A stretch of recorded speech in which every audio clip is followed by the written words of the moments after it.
الحمد لله والصلاة والسلام على رسول الله وعلى آله وصحبه أجمعين أما بعد.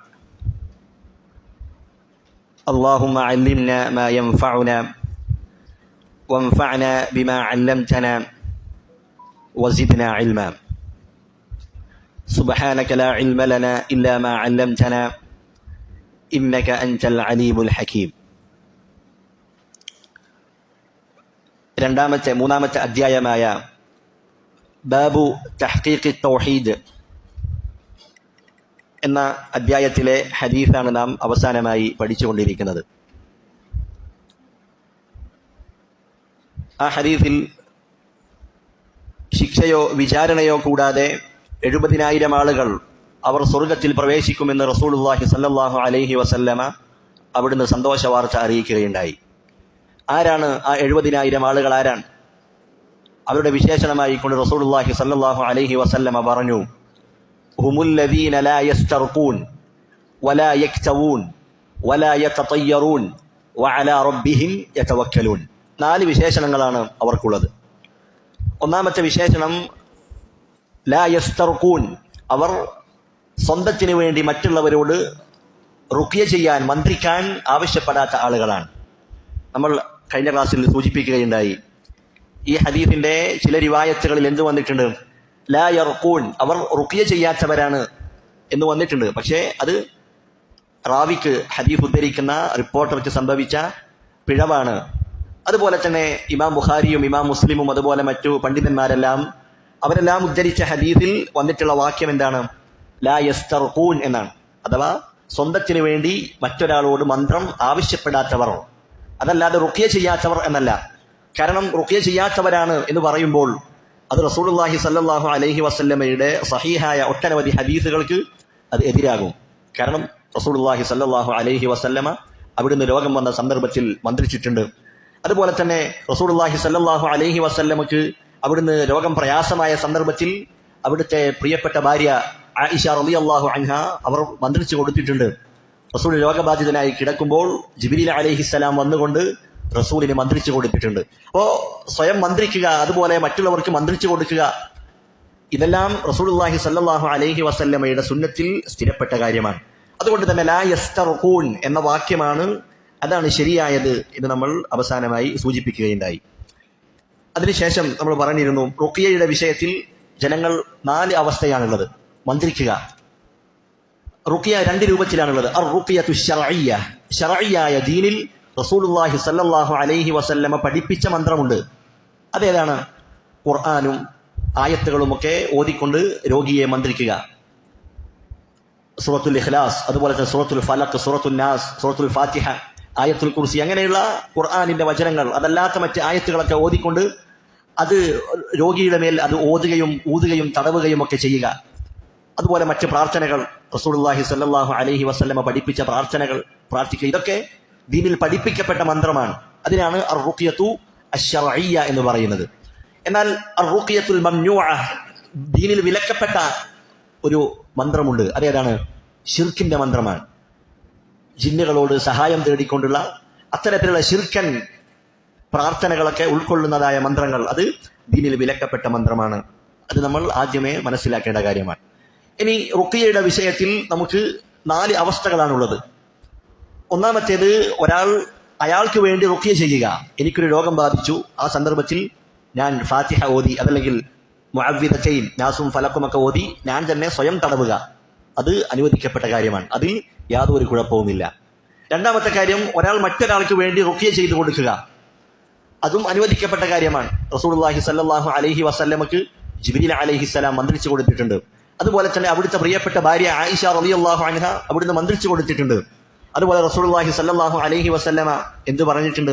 നിങ്ങൾക്ക് നിങ്ങളുടെ സഹോദരനെ, അവനെ നിങ്ങൾക്ക് വല്ല ഉപകാരവും ചെയ്യാൻ കഴിയുമെങ്കിൽ നിങ്ങൾ അവന് അത് ചെയ്തു കൊടുക്കുക എന്ന് റുഖ്യയുടെ വിഷയത്തിൽ റസൂലുള്ളാഹി സ്വല്ലല്ലാഹു അലൈഹി വസല്ലമ പഠിപ്പിച്ച കാര്യമാണ്. അതുകൊണ്ട് മറ്റൊരാൾക്ക് വേണ്ടി നമ്മൾ റുഖ്യ ചെയ്തു കൊടുക്കുക, അവനെ മന്ത്രിച്ചു കൊടുക്കുക എന്നുള്ളത് അനുവദിക്കപ്പെട്ട കാര്യമാണ്.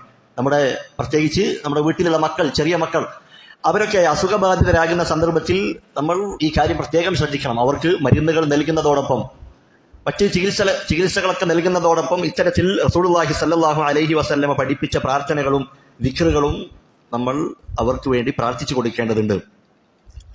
ഇതാണ് രണ്ടാമത്തെ കാര്യം. മൂന്നാമത്തേത്, ഒരാൾ മറ്റൊരാൾക്ക് വേണ്ടി റുഖ്യ ചെയ്യാൻ ആവശ്യപ്പെടുക. ഞാൻ മറ്റൊരാൾക്ക് വേണ്ടി റുഖ്യ ചെയ്യാൻ വേറൊരാളോട് ആവശ്യപ്പെടുക, അതും അനുവദിക്കപ്പെട്ട കാര്യമാണ്. റസൂലുള്ളാഹി സ്വല്ലല്ലാഹു അലൈഹി വസല്ലമ അവിടുന്ന് അത് ചെയ്തതായി നമ്മൾ കഴിഞ്ഞ ക്ലാസ്സിൽ അത് വായിക്കുകയുണ്ടായി. ഒരിക്കൽ ഉമ്മു സലമ റളിയല്ലാഹു അൻഹ അവരുടെ വീട്ടിൽ റസൂലുള്ളാഹി സ്വല്ലല്ലാഹു അലൈഹി വസല്ലമ ഒരു പെൺകുട്ടിയെ കാണുകയുണ്ടായി. അവരുടെ ആ മുഖത്തിന്റെ നിറം അതിൽ വ്യത്യാസമുണ്ടായിരുന്നു. അവർക്ക് കണ്ണേറ് ബാധിച്ചിരുന്നു. ആ സന്ദർഭത്തിൽ റസൂലുള്ളാഹി സ്വല്ലല്ലാഹു അലൈഹി വസല്ലമ പറഞ്ഞു, ഇസ്തർഖൂ ലഹ ഫഇന്ന ബിഹൻ നദ്റ.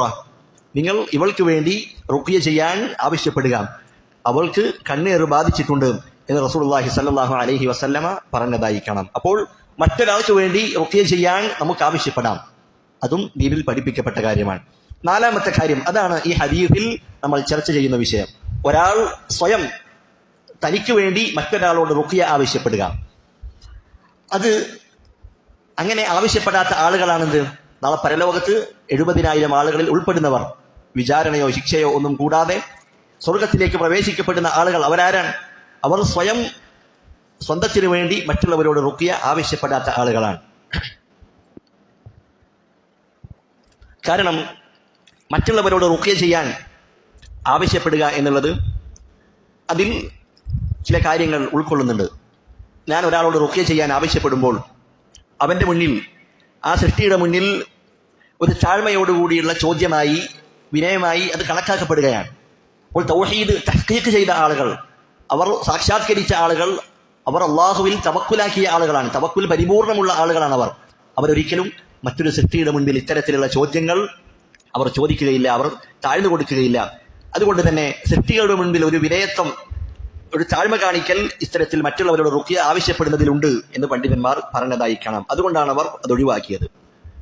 രണ്ടാമത്തെ കാരണമായി അവർ പറയുന്ന കാര്യം, ഒരാളോട് റുഖ്യ ചെയ്യാൻ ആവശ്യപ്പെടുന്ന സന്ദർഭത്തിൽ ഞാൻ ആരോടാണോ റുഖ്യ ചെയ്യാൻ ആവശ്യപ്പെടുന്നത്, ആ ആവശ്യപ്പെടുന്ന ആൾ, റുഖ്യ ചെയ്യുന്ന ആൾ, അയാളുമായി എൻ്റെ ഹൃദയത്തിന് വല്ല ബന്ധവും ഉണ്ടാകാനുള്ള സാധ്യതയുണ്ട്. അയാൾ റുഖ്യ ചെയ്തു, ഒരു രോഗം മാറി എന്ന് വിചാരിക്കുക.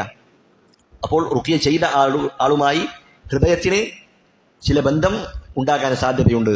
എന്നാൽ തഹ്ഖീഖു തൗഹീദ് പരിപൂർണമാക്കിയ ആളുകൾ, അവർ അല്ലാഹു സുബ്ഹാനഹു വ തആലയിൽ മാത്രം വരമേൽപ്പിക്കുന്ന, അള്ളാഹുവിന്റെ പ്രീതി മാത്രം ആഗ്രഹിക്കുന്ന ആളുകളാണ്. അതുകൊണ്ടാണ് അവർ ഇത്തരത്തിൽ മറ്റുള്ളവരോട് റുഖ്യ ആവശ്യപ്പെടാത്തത്.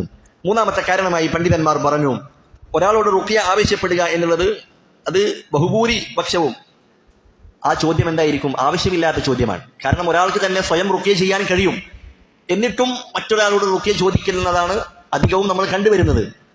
റസൂലുള്ളാഹി സ്വല്ലല്ലാഹു അലൈഹി വസല്ലമ അവിടുന്ന് പഠിപ്പിച്ചിട്ടുണ്ട്, ജനങ്ങളോട് അമിതമായി ചോദിക്കാൻ പാടില്ല. അത് നിരുത്സാഹപ്പെടുത്തപ്പെട്ട കാര്യമാണ്. അതുകൊണ്ട് റുഖ്യ മറ്റൊരാളോട് ചോദിക്കുക എന്നുള്ളത് അത് ആവശ്യമില്ലാത്ത ചോദ്യങ്ങളായിട്ടാണ് പണ്ഡിതന്മാർ രേഖപ്പെടുത്തിയിട്ടുള്ളത്. അതുകൊണ്ട് തന്നെ അവർ പറഞ്ഞതായി കാണാം, രോഗം ബാധിച്ച ആളുകൾ അവർ സ്വയം റുഖ്യ ചെയ്യലാണ് ഏറ്റവും ഉത്തമം. കാരണം അവരാണ് പ്രയാസം അനുഭവിക്കുന്നത്, അവരാണ് ബുദ്ധിമുട്ട് അനുഭവിക്കുന്നത്. ബുദ്ധിമുട്ട് അനുഭവിക്കുന്ന വ്യക്തി അള്ളാഹുവിനോട് ചോദിക്കുന്ന തേട്ടങ്ങൾ, അള്ളാഹുവിനോട് ചോദിക്കുന്ന പ്രാർത്ഥനകൾ, അതിനാണ് കൂടുതൽ ഉത്തരം ലഭിക്കപ്പെടുക എന്നുകൂടി പണ്ഡിതന്മാർ ഇവിടെ രേഖപ്പെടുത്തിയതായി കാണാം. അപ്പോൾ മനുഷ്യരോട് ഇത്തരത്തിലുള്ള ആവശ്യമില്ലാത്ത ചോദ്യങ്ങൾ ഒഴിവാക്കുന്ന ആളുകളാണ് ആര്? തൗഹീദ് തഹ്ഖീഖ് ചെയ്ത ആളുകൾ. അതുകൊണ്ടാണ് അവർ മറ്റുള്ള ആളുകളോട് സ്വന്തത്തിന് വേണ്ടി റുഖ്യക്ക് ആവശ്യപ്പെടാത്തത് എന്ന് നമുക്ക് ഈ ഹദീസിൽ നിന്ന് മനസ്സിലാക്കാം. ഇനി രണ്ടാമത്തെ വിശേഷണമാണ് വലാ യക്തവൂൻ. യക്തവൂൻ എന്ന് പറഞ്ഞാൽ കയ്യ് ചികിത്സ നടത്താത്തവരാണ്. എന്താണ് കയ്യ് ചികിത്സ എന്ന് പറഞ്ഞാൽ? ഇരുമ്പിന്റെ കഷ്ണം ചൂടാക്കി ഏത് അവയവത്തിലാണോ രോഗമുള്ളത് അവിടെ വെക്കുക. ചൂട് വെച്ചുള്ള ചികിത്സയാണ് കയ്യ് ചികിത്സ എന്ന് പറയുന്നത്. രക്തസ്രാവം, രക്തമൊഴിക്കുന്നത് അത് നിലയ്ക്കുന്നതിന് വേണ്ടി ഇത്തരത്തിലുള്ള ചികിത്സ നടത്താറുണ്ട്.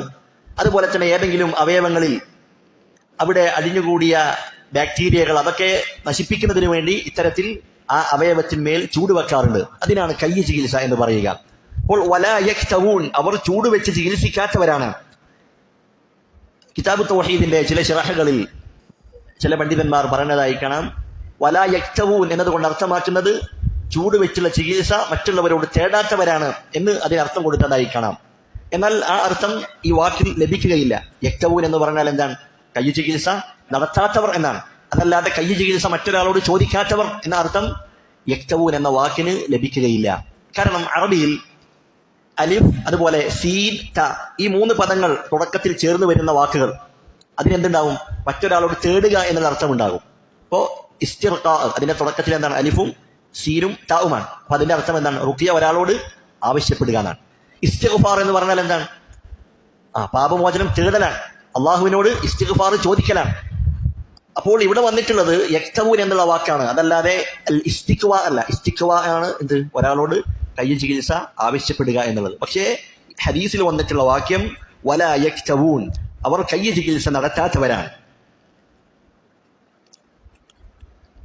റസൂലുള്ളാഹി സ്വല്ലല്ലാഹു അലൈഹി വസല്ലമയിൽ നിന്ന് കയ്യ ചികിത്സയുമായി അഥവാ ചൂടുവെച്ചുള്ള ചികിത്സയുമായി ബന്ധപ്പെട്ട് പല രീതിയിലുള്ള ഹദീസുകൾ അവിടുന്ന് ഉദ്ധരിക്കപ്പെട്ടതായി കാണാം. ഒന്നാമത്തെ ഇനം ഹദീസുകൾ അതറിയിക്കുന്നത് റസൂലുള്ളാഹി സ്വല്ലല്ലാഹു അലൈഹി വസല്ലമ അവിടുന്ന് കയ്യ ചികിത്സ ചെയ്തിരുന്നു, നടത്തിയിരുന്നു എന്ന ഹദീസുകളാണ്. അവിടുന്ന് മഹാനായ സഹാബി അബ്ദുല്ലാഹിബിൻ ഹറാമിൻ അൽ അൻസാരി റളിയല്ലാഹു അൻഹു അദ്ദേഹത്തിന് ഖന്ദഖ് യുദ്ധ ദിവസത്തിൽ പരിക്ക് പറ്റിയ സന്ദർഭത്തിൽ റസൂലുള്ളാഹി സ്വല്ലല്ലാഹു അലൈഹി വസല്ലമ അവിടുന്ന് കയ്യ ചികിത്സ നടത്തിയിട്ടുണ്ട്. അതുപോലെ തന്നെ സഅദ് ബിൻ മുആദ് റളിയല്ലാഹു അൻഹുവിനും റസൂലുള്ളാഹി സ്വല്ലല്ലാഹു അലൈഹി വസല്ലമ ഇപ്രകാരം നടത്തിയതായി നമുക്ക് കാണാം. അതുപോലെ അസ്അദ് ബിൻ സുറാറ റളിയല്ലാഹു അൻഹു അദ്ദേഹത്തിനും ഇതേപോലെ രോഗം ബാധിച്ചപ്പോൾ റസൂലുള്ളാഹി സ്വല്ലല്ലാഹു അലൈഹി വസല്ലമ കയ്യ ചികിത്സ നടത്തിയിട്ടുണ്ട്. അതുപോലെ ഉബയ്യ് ബിൻ കഅബ് റളിയല്ലാഹു അൻഹു അദ്ദേഹത്തിന്റെ അടുക്കലേക്ക് റസൂലുള്ള ഒരു ഡോക്ടറെ, ഒരു വൈദ്യനെ അവിടത്തേക്ക് അയക്കുകയുണ്ടായി. എന്തിനു വേണ്ടി? അദ്ദേഹത്തിന് കയ്യ ചികിത്സ, ചൂടുവെച്ചുള്ള ചികിത്സ അത് ചെയ്യുന്നതിന് വേണ്ടി. അപ്പോൾ ഒന്നാമത്തെ തെളിവുകൾ അത് അറിയിക്കുന്ന കാര്യം റസൂലുള്ളാഹി സ്വല്ലല്ലാഹു അലൈഹി വസല്ലമ ഇത്തരത്തിലുള്ള കയ്യ ചികിത്സ നടത്തിയിരുന്നു എന്നറിയിക്കുന്ന ഹദീസുകളുണ്ട്. രണ്ടാമത്തെ തെളിവുകൾ ഏതാണ്? റസൂലുള്ളാഹി സ്വല്ലല്ലാഹു അലൈഹി വസല്ലമ ഈ കയ്യ ചികിത്സ അഥവാ ചൂടുവെച്ചുള്ള ചികിത്സ അവിടുന്ന് ഇഷ്ടപ്പെട്ടിരുന്നില്ല എന്നറിയിക്കുന്ന ഹദീസാണ്. അവിടുന്ന് പറഞ്ഞു വഅന ലാ ഉഹിബ്ബു അൻ അക്തവിയ, എനിക്ക് ചൂടുവെച്ചുകൊണ്ടുള്ള ചികിത്സ അത് ഞാൻ ഇഷ്ടപ്പെടുന്നില്ല എന്ന് റസൂലുള്ളാഹി സ്വല്ലല്ലാഹു അലൈഹി വസല്ലമ പറഞ്ഞതായി കാണാം. മൂന്നാമത്തെ ഇനം ഹദീസുകൾ അതിൽ റസൂലുള്ളാഹി സ്വല്ലല്ലാഹു അലൈഹി വസല്ലമ പറയുന്നു വഅന അക്റഹു അൻ അക്തവിയ, ചൂടുവെച്ചുള്ള ചികിത്സയെ അത് ഞാൻ വെറുക്കുന്നു എന്ന് റസൂലുള്ളാഹി സ്വല്ലല്ലാഹു അലൈഹി വസല്ലമ പറയുകയാണ്. നാലാമത്തെ ഇനം ഹദീസിൽ റസൂലുള്ളാഹി സ്വല്ലല്ലാഹു അലൈഹി വസല്ലമ പറഞ്ഞു വഅന അൻഹാ ഉമ്മതി അനിൽ കയ്യി, എൻ്റെ ഉമ്മത്തിനോട് ചൂടുവെച്ചുള്ള ചികിത്സ ചെയ്യുന്നതിനെ ഞാൻ വിലക്കുന്നു, അത് ചെയ്യാൻ പാടില്ല, അത് ഞാൻ വിലക്കുകയാണ് എന്ന് റസൂലുള്ളാഹി സ്വല്ലല്ലാഹു അലൈഹി വസല്ലമ അവിടുന്ന് പറയുകയാണ്. അഞ്ചാമത്തെ ഇനം ഹദീസുകൾ അതെങ്ങനെയാണ്? കയ്യ ചികിത്സ ആരെങ്കിലും ചെയ്യുകയാണെങ്കിൽ അവന് തവക്കുൽ നഷ്ടപ്പെട്ടിരിക്കുന്നു എന്ന് റസൂലുള്ളാഹി സ്വല്ലല്ലാഹു അലൈഹി വസല്ലമ പറഞ്ഞ ഹദീസാണ്. ആറാമത്തെ ഇനം ഹദീസ് അതാണത് കയ്യ ചികിത്സ ഒഴിവാക്കുന്ന ആളുകൾ അവരെ പ്രശംസിച്ചുകൊണ്ട് റസൂലുള്ളാഹി സ്വല്ലല്ലാഹു അലൈഹി വസല്ലമ പറഞ്ഞിട്ടുണ്ട്. അതാണ് ഈ ഹദീസിൽ വന്നിട്ടുള്ളത് വലാ യക്തവൂൻ, അവർ കയ്യ ചികിത്സ നടത്താത്ത ആളുകളാണ്. അപ്പൊ ഈ 6 തെളിവുകൾ, ഒന്നാമത്തേത് റസൂലുള്ള കയ്യ ചികിത്സ നടത്തിയിട്ടുണ്ട്. രണ്ടാമത്തേത് റസൂലുള്ളാഹി സ്വല്ലല്ലാഹു അലൈഹി വസല്ലമക്ക് അത് ഇഷ്ടമില്ലായിരുന്നു, റസൂലുള്ള അത് വെറുത്തിരുന്നു. റസൂലുള്ളാഹി സ്വല്ലല്ലാഹു അലൈഹി വസല്ലമ ഉമ്മത്തിനെ അത് വിലക്കുകയാണ്, അത് ചെയ്യാൻ പാടില്ല എന്ന് അവിടുന്ന് വിലക്കിയ തെളിവുകൾ. അഞ്ചാമത്തേത് റസൂലുള്ളാഹി സ്വല്ലല്ലാഹു അലൈഹി വസല്ലമ പറഞ്ഞു ആരെങ്കിലും കയ്യ ചികിത്സ ചെയ്താൽ അവന് തവക്കുൽ നഷ്ടപ്പെട്ടിരിക്കുന്നു. ആറാമത്തെ ഇനം തെളിവുകളാണ് കയ്യ ചികിത്സ ഒഴിവാക്കിയ ആളുകൾ അവർ വിചാരണ കൂടാതെ സ്വർഗത്തിൽ പ്രവേശിക്കുമെന്നതാണ്. അപ്പോൾ ഈ 6 ഹദീസുകളും അത് പരസ്പര വൈരുദ്ധ്യമല്ല എന്ന് പണ്ഡിതന്മാർ രേഖപ്പെടുത്തിയതായി കാണാം. എന്താണ് അതിന്റെ കാരണം? എന്താണ്? ഈ കയ്യ ചികിത്സ, ചൂടുവെച്ചുള്ള ചികിത്സക്ക് അതിന് 3 ഹുക്മുകളാണുള്ളത്, 3 വിധികളാണ് അതിന് നമുക്ക് കാണാൻ കഴിയുക. ഒന്നാമത്തെ വിധി അൻ യകൂന മുഹറമൻ, അത് ഹറാമാക്കപ്പെടുന്ന സന്ദർഭങ്ങളുണ്ട്. ചൂടുവെച്ചുള്ള ചികിത്സ അഥവാ കയ്യ ചികിത്സ അത് ഹറാമാക്കപ്പെടുന്ന സന്ദർഭങ്ങളുണ്ട്. അതെപ്പോഴൊക്കെയാണ്? പ്രധാനമായും 2 സാഹചര്യത്തിലാണ് കയ്യ ചികിത്സ ഹറാമാക്കപ്പെടുന്നത്. ഒന്നാമത്തേത് മനിക്തവ ഖബ്ല അൻ യംറദ്, അയാൾക്ക് രോഗം വരുന്നതിന് മുൻപ് തന്നെ ഇത്തരത്തിലുള്ള ചികിത്സ ചെയ്യുക. കാരണം ജാഹിലിയ കാലഘട്ടത്തിൽ അവരുടെ വിശ്വാസമായിരുന്നു എന്ത്? ഇത്തരത്തിലുള്ള രോഗങ്ങളൊക്കെ വരുന്നതിന് മുൻപ് തന്നെ ചൂടുവെച്ചുള്ള ചികിത്സ ചെയ്താൽ പിന്നീട് എന്തില്ല, രോഗം ബാധിക്കുകയില്ല എന്ന വിശ്വാസം അവർക്കുണ്ടായിരുന്നു. അതുകൊണ്ട് തന്നെ അവർ ആവശ്യമില്ലാതെ തന്നെ ഈ കയ്യ ചികിത്സയിലേക്ക് അവർ ധൃതിപ്പെട്ടിരുന്നു, അതിന് തിരക്ക് കൂട്ടിയിരുന്നു എന്ന് നമുക്ക് കാണാൻ കഴിയും. അപ്പൊ രോഗം വരുന്നതിന് മുൻപ് കയ്യ ചികിത്സ വെക്കുക എന്നുള്ളത് അത് ഹറാമാണ്, അത് വിലക്കപ്പെട്ട കാര്യമാണ്. രണ്ടാമത്തെ സാഹചര്യം, അവർ ഈ കയ്യ ചികിത്സയുമായി ബന്ധപ്പെട്ട് ജാഹിലിയ കാലഘട്ടത്തിൽ അവർക്ക് ചില വിശ്വാസങ്ങൾ ഉണ്ടായിരുന്നു. എന്തായിരുന്നു വിശ്വാസം? ഈ കയ്യ ചികിത്സ നമ്മൾ വെക്കുമ്പോൾ ആ കയ്യ ചികിത്സ, ചൂടുവെച്ചുള്ള ചികിത്സ അത് തന്നെ രോഗം മാറ്റുന്നതാണ്. അള്ളാഹുവിന്റെ അനുമതിയൊന്നും കൂടാതെ ആ ചികിത്സ തന്നെ, ആ ചൂടുവെക്കുക എന്നുള്ള പ്രവർത്തനം തന്നെ അത് നമ്മുടെ രോഗം മാറ്റുന്ന കാര്യമാണ്, അള്ളാഹുവിന്റെ ഇതിലില്ലാതെ, അനുമതിയില്ലാതെ എന്നവർ വിശ്വസിച്ചിരുന്നു. അപ്പോൾ ഈ രണ്ട് ഘട്ടങ്ങളിലും കൈ ചികിത്സ എന്താണ്? ഹറാമാണ്. അതാണ് നമ്മൾ മുൻപ് പറയുന്നത്, റസൂലുള്ളാഹി സ്വല്ലല്ലാഹു അലൈഹി വസല്ലമ കൈ ചികിത്സ വിലക്കിയത് അത് ഈ ഹറാമായ കൈ ചികിത്സയെ കുറിച്ചാണ്. അതുപോലെ കൈ ചികിത്സ നടത്തുന്ന ആളുകൾ അവന് തവക്കുൽ നഷ്ടപ്പെട്ടിരിക്കുന്നു എന്ന് പറയുന്നത് ഈ ഹറാമായ കൈ ചികിത്സയെ കുറിച്ചാണ്. ഇതാണ് അതിന്റെ ഒന്നാമത്തെ ഹുക്കും. രണ്ടാമത്തെ ഹുക്കും എന്താണ്? അയ്യകൂന മക്രൂഹൻ. കൈ ചികിത്സ അത് മക്രൂഹാകുന്ന, കറാഹത്താകുന്ന സന്ദർഭമുണ്ട്. അതെപ്പോഴാണ്? ഒരാൾക്ക് രോഗം ബാധിച്ചു, ആ രോഗത്തിന്റെ മരുന്നായി പല കാര്യങ്ങളുമുണ്ട് അയാളുടെ ചുറ്റും. അതിൽ ഒരു കാര്യമാണ് കൈ ചികിത്സ എന്നുള്ളത്. പക്ഷേ അത് വെറും കേവലം ചില സാധ്യതകൾ മാത്രമാണ്. ആ കൈ ചികിത്സ നടത്തിയാൽ രോഗം മാറുമെന്ന് ഉറപ്പൊന്നുമില്ല.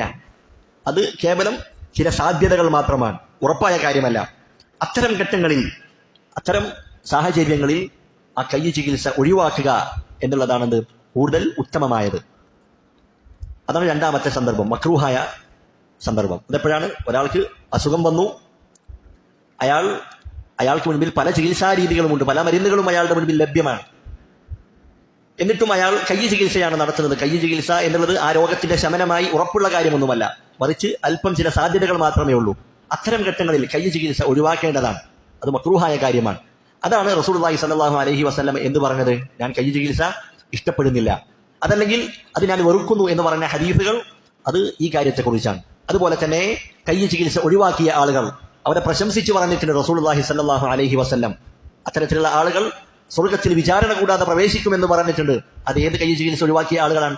ഇത്തരത്തിൽ മക്രൂഹായ ആ കൈ ചികിത്സ ഒഴിവാക്കിയ ആളുകളാണ്. കാരണം അത്തരം ഘട്ടങ്ങളിൽ കൈ ചികിത്സ, ചൂടുവെച്ചുള്ള ചികിത്സ ഒഴിവാക്കാനുള്ള കാരണം എന്താണ്? അയാൾ ചൂടുവെച്ചുള്ള ചികിത്സ നടത്തുമ്പോൾ അദ്ദേഹത്തിന്റെ നഫ്സിനെയാണെന്ത് വേദനിപ്പിക്കുന്നത്. അതുപോലെ തന്നെ അതിൽ തീ കൊണ്ടുള്ള ഒരു ശിക്ഷയുടെ ഇനം അതിലുണ്ട്. തീ കൊണ്ട് ഒരു രോഗത്തെ മരുന്നാണെങ്കിലും അതിന് തീ കൊണ്ട് ശിക്ഷിക്കുക എന്ന ഒരു ഇനവും അതിൽ കടന്നു വരുന്നുണ്ട്. അതുപോലെ നമ്മൾ മുൻപ് പറഞ്ഞു, കൈ ചികിത്സയുടെ പിന്നിൽ ജാഹിലിയ കാലത്ത് പല അന്ധവിശ്വാസങ്ങളും ഉണ്ടായിരുന്നു. കൈ ചികിത്സ വെച്ച ആൾക്ക് പിന്നീട് രോഗങ്ങളൊന്നും വരികയില്ല, അതല്ലെങ്കിൽ അള്ളാഹുവിന്റെ അനുമതിയില്ലാതെ തന്നെ അത് രോഗങ്ങളെ മാറ്റുമെന്നുള്ള വിശ്വാസം, അതൊക്കെ മനുഷ്യരുടെ ഹൃദയത്തിലേക്ക് കടന്നു വരാനുള്ള സാധ്യതകളുണ്ട്. അതുകൊണ്ട് അത്തരം ഘട്ടങ്ങളിൽ കൈ ചികിത്സ ഒഴിവാക്കുകയാണ് വേണ്ടത്. നാലാമതായി പണ്ഡിതന്മാർ പറഞ്ഞതായി കാണാം, ഈ കൈ ചികിത്സ നടത്തിയാൽ അതിന്റെ പാർശ്വഫലങ്ങൾ ചിലപ്പോൾ ധാരാളം കാലം നീണ്ടു നിന്നേൽക്കാം. അയാളുടെ കയ്യിൽ വ്രണങ്ങളായി, മുറിവായി, പഴുപ്പായി, അങ്ങനെ കുറെ കാലം അത് നീണ്ടു നിൽക്കാനുള്ള സാധ്യതയുണ്ട്. അതുകൊണ്ട് തന്നെ ഇത്തരം ഘട്ടങ്ങളിൽ കൈ ചികിത്സ അത് കേവലം ചില സാധ്യതകൾ മാത്രമുള്ള ഘട്ടങ്ങളിൽ ആ ചികിത്സ ഒഴിവാക്കുക എന്നുള്ളതാണ് റസൂലുള്ളാഹി സ്വല്ലല്ലാഹു അലൈഹി വസല്ലമയുടെ ഹദീസിൽ നിന്നും നമുക്ക് മനസ്സിലാകുന്ന കാര്യം. ഇപ്പൊ കൈ ചികിത്സയുടെ രണ്ട് ഹുക്കുമുകൾ നമ്മൾ പറഞ്ഞു. ഒന്നാമത്തേത് ഹറാമാകുന്ന ഘട്ടം, രണ്ടാമത്തേത് മക്രൂഹാകുന്ന ഘട്ടം, മൂന്നാമത്തേതാണ് ജായിസാകുന്ന അയ്യകൂന ദാലിക ജായിസൻ. കൈ ചികിത്സ നമുക്ക് അനുവദിക്കപ്പെടുന്ന സന്ദർഭമുണ്ട്. അതെപ്പോഴാണ്? ഒരാൾക്ക് രോഗം ബാധിച്ചു, ആ രോഗത്തിനുള്ള ശമനമായി, മരുന്നായി ഈ ചൂടുവെക്കുന്ന ചികിത്സയാണ് പ്രധാനമായും അവർ കൽപ്പിക്കപ്പെടുന്നത്. വൈദ്യന്മാർ കൽപ്പിക്കുന്ന പ്രധാനപ്പെട്ട ചികിത്സ അത് കൈ ചികിത്സയാണ്, ചൂടുവെച്ചുള്ള ചികിത്സയാണ്. അത് ചെയ്താൽ രോഗം മാറും. അങ്ങനെയാണെങ്കിൽ അത്തരം ഘട്ടങ്ങളിൽ കൈ ചികിത്സ നടത്തൽ അനുവദനീയമാണ്. അതാണ് റസൂലുള്ളാഹി സ്വല്ലല്ലാഹു അലൈഹി വസല്ലമ പല ആളുകൾക്കും കൈ ചികിത്സ നടത്തിയിട്ടുണ്ട്. അതെന്താണ്? അത്തരം അനിവാര്യ ഘട്ടങ്ങളിൽ അത് നടത്തി എന്നതിന്റെ തെളിവാണ് അറിയിക്കുന്നത്. ഇനി നമ്മൾ നമ്മുടെ ഹദീസിലേക്ക് തന്നെ മടങ്ങുക. ഹദീസിൽ എന്ത് പറഞ്ഞു? വലാ യക്തവൂൻ, അവർ കൈ ചികിത്സ ചൂടുവെച്ച് ചികിത്സിക്കാത്തവരാണ് എന്ന് റസൂലുള്ളാഹി സ്വല്ലല്ലാഹു അലൈഹി വസല്ലമ പറഞ്ഞു. അത് ഏത് ഘട്ടത്തിലാണ്? ഹറാമായ കൈ ചികിത്സ ഒഴിവാക്കുന്നവരെ കുറിച്ചാണോ പ്രശംസിച്ചു പറഞ്ഞത്? അല്ല, മറിച്ച് മക്രൂഹായ, ഏതാണ് മക്രൂഹായ കൈ ചികിത്സ. അതെപ്പോഴാണ്?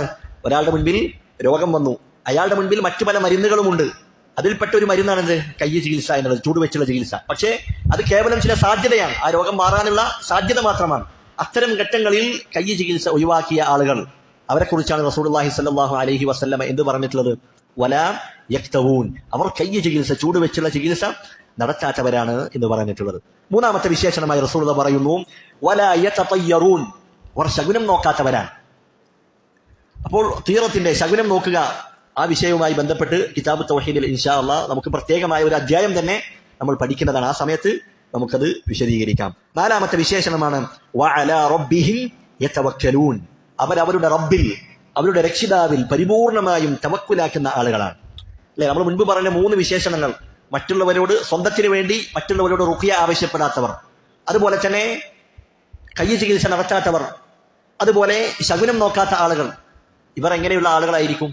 അള്ളാഹുവിൽ പരിപൂർണമായ തവക്കലുള്ള ആളുകളായിരിക്കും. അതാണ് നാലാമതായി പറയുന്നത്, വഅലാ റബ്ബിഹിം യതവക്കലൂൻ, തങ്ങളുടെ റബ്ബിൽ പരിപൂർണമായി തവക്കുലാക്കുന്ന ആളുകളാണ്. അപ്പോൾ മുൻപ് പറഞ്ഞ 3 വിശേഷണങ്ങളെയും ഒരുമിപ്പിക്കുന്ന കാര്യമാണെന്ത്?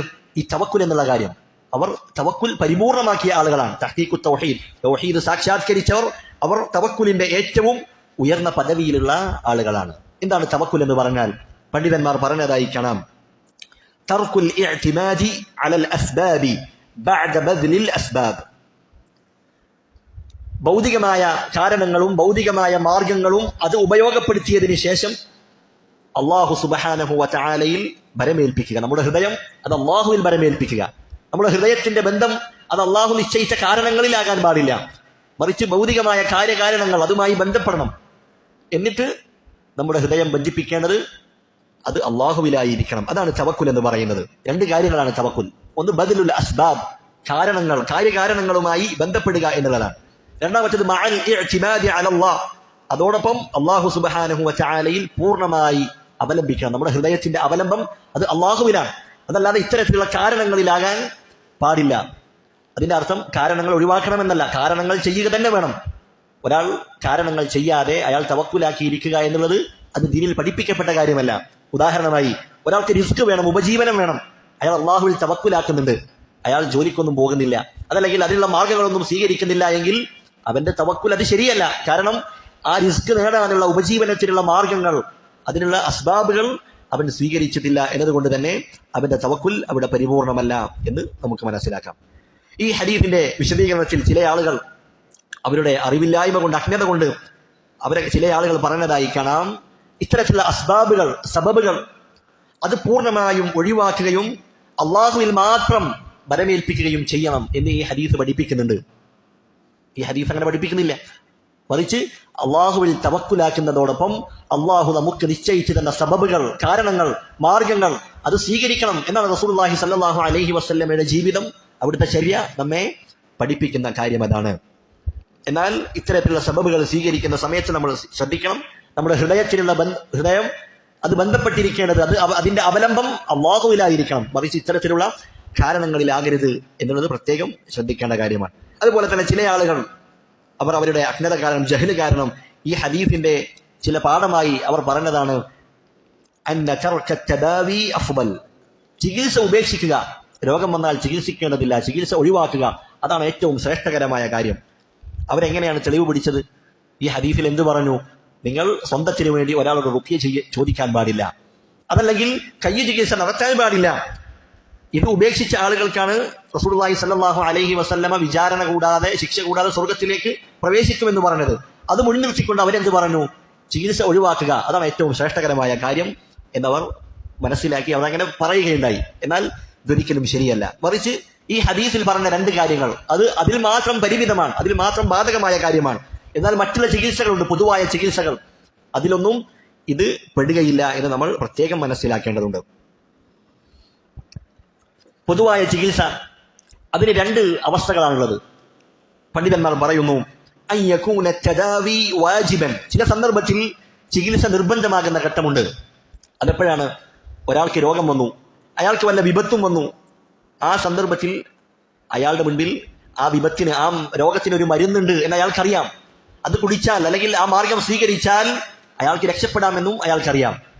പക്ഷേ അയാൾ അത് സ്വീകരിക്കുന്നില്ല, അത് ഒഴിവാക്കുകയാണ്. അത് പാടില്ല, മറിച്ച് അത്തരം ഘട്ടങ്ങളിൽ ആ ചികിത്സിക്കുക എന്നുള്ളത് നിർബന്ധമായ കാര്യമാണ്. കാരണം സ്വന്തം നഫ്സിനെ മരണത്തിലേക്ക്, നാശത്തിലേക്ക് തള്ളിവിടുക എന്നുള്ളത് ശരീഅത്ത് വിലക്കുന്ന കാര്യമാണ്. അതുകൊണ്ട് അത്തരം ഘട്ടങ്ങളിൽ, മരണം മുൻപിൽ കാണുന്ന ആ ഘട്ടങ്ങളിൽ, അനിവാര്യ ഘട്ടങ്ങളിൽ ചികിത്സ എന്നുള്ളത് അത് വാജിബാണ് എന്ന് പണ്ഡിതന്മാർ രേഖപ്പെടുത്തിയതായി കാണാം. എന്നാൽ ചികിത്സയുടെ 2ാമത്തെ അവസ്ഥയാണ്, ചില സന്ദർഭങ്ങളിൽ രോഗം വരും. ആ സന്ദർഭത്തിൽ ആ രോഗം എന്ന് പറയുന്നത് അത് വലിയ അത്യാഹിതമായ രോഗമൊന്നുമല്ല, മറിച്ച് സാധാരണ ബാധിക്കുന്ന രോഗങ്ങളാണ്. ആ സന്ദർഭത്തിൽ ഒരു മരുന്നുണ്ട്, അത് കഴിച്ചാൽ ആ രോഗം മാറും, ആ മരുന്ന് അതിനുള്ള പരിഹാരമാണ് എന്നൊക്കെ പറയുന്ന സന്ദർഭത്തിൽ ഒരാൾക്ക് വേണമെങ്കിൽ ആ മരുന്ന് സ്വീകരിക്കാം. ഇനി അയാൾ അത് ഒഴിവാക്കുകയാണെങ്കിൽ അത് കുഴപ്പമല്ല. ആ സന്ദർഭത്തിൽ ചികിത്സ എന്നുള്ളത് അത് മുസ്തഹബായ കാര്യമാണ്, വാജിബായ കാര്യമല്ല. എന്ത് തന്നെയായാലും ചികിത്സിക്കുക എന്നുള്ളത് അത് തൗഹീദിന്റെ തഹ്ഖീഖിനെ ബാധിക്കുന്ന കാര്യമല്ല. കാരണം റസൂലുള്ളാഹി സ്വല്ലല്ലാഹു അലൈഹി വസല്ലമ അവിടുന്ന് കൽപ്പിച്ചതാണ്, തദാവൗ, നിങ്ങൾ ചികിത്സിക്കണം. അപ്പൊ തൗഹീദിന്റെ തഹ്ഖീഖിനെ ചികിത്സിക്കുക എന്നുള്ള കാര്യം ബാധിക്കുമായിരുന്നെങ്കിൽ റസൂലുള്ളാഹി സ്വല്ലല്ലാഹു അലൈഹി വസല്ലമ അത് കൽപ്പിക്കുമായിരുന്നില്ല. അപ്പോൾ ഈ ഹദീസിൽ പറയപ്പെട്ട കാര്യങ്ങൾ അത് മന്ത്രിക്കാൻ ആവശ്യപ്പെടുക, അതുപോലെ കൈ ചികിത്സ ഒഴിവാക്കുക എന്നുള്ളത് അത് അതിൽ മാത്രം പരിമിതമാണ്. അതെല്ലാ ചികിത്സയിലേക്കും അതിനെ വ്യാപിപ്പിക്കാൻ പറ്റില്ല എന്ന് പണ്ഡിതന്മാർ പ്രത്യേകമായി പറഞ്ഞതായി കാണാം. അപ്പോൾ റസൂലുള്ളാഹി സ്വല്ലല്ലാഹു അലൈഹി വസല്ലമ സ്വർഗത്തിൽ പ്രവേശിക്കുന്ന ഈ 70,000 ആളുകൾ അവരുടെ ഈ 4 വിശേഷണങ്ങൾ പറഞ്ഞ സന്ദർഭത്തിൽ അതാ ഹദീസിൽ നമുക്ക് കാണാം, ഫഖാമ ഉക്കാശതു ബിനു മിഹ്സൻ.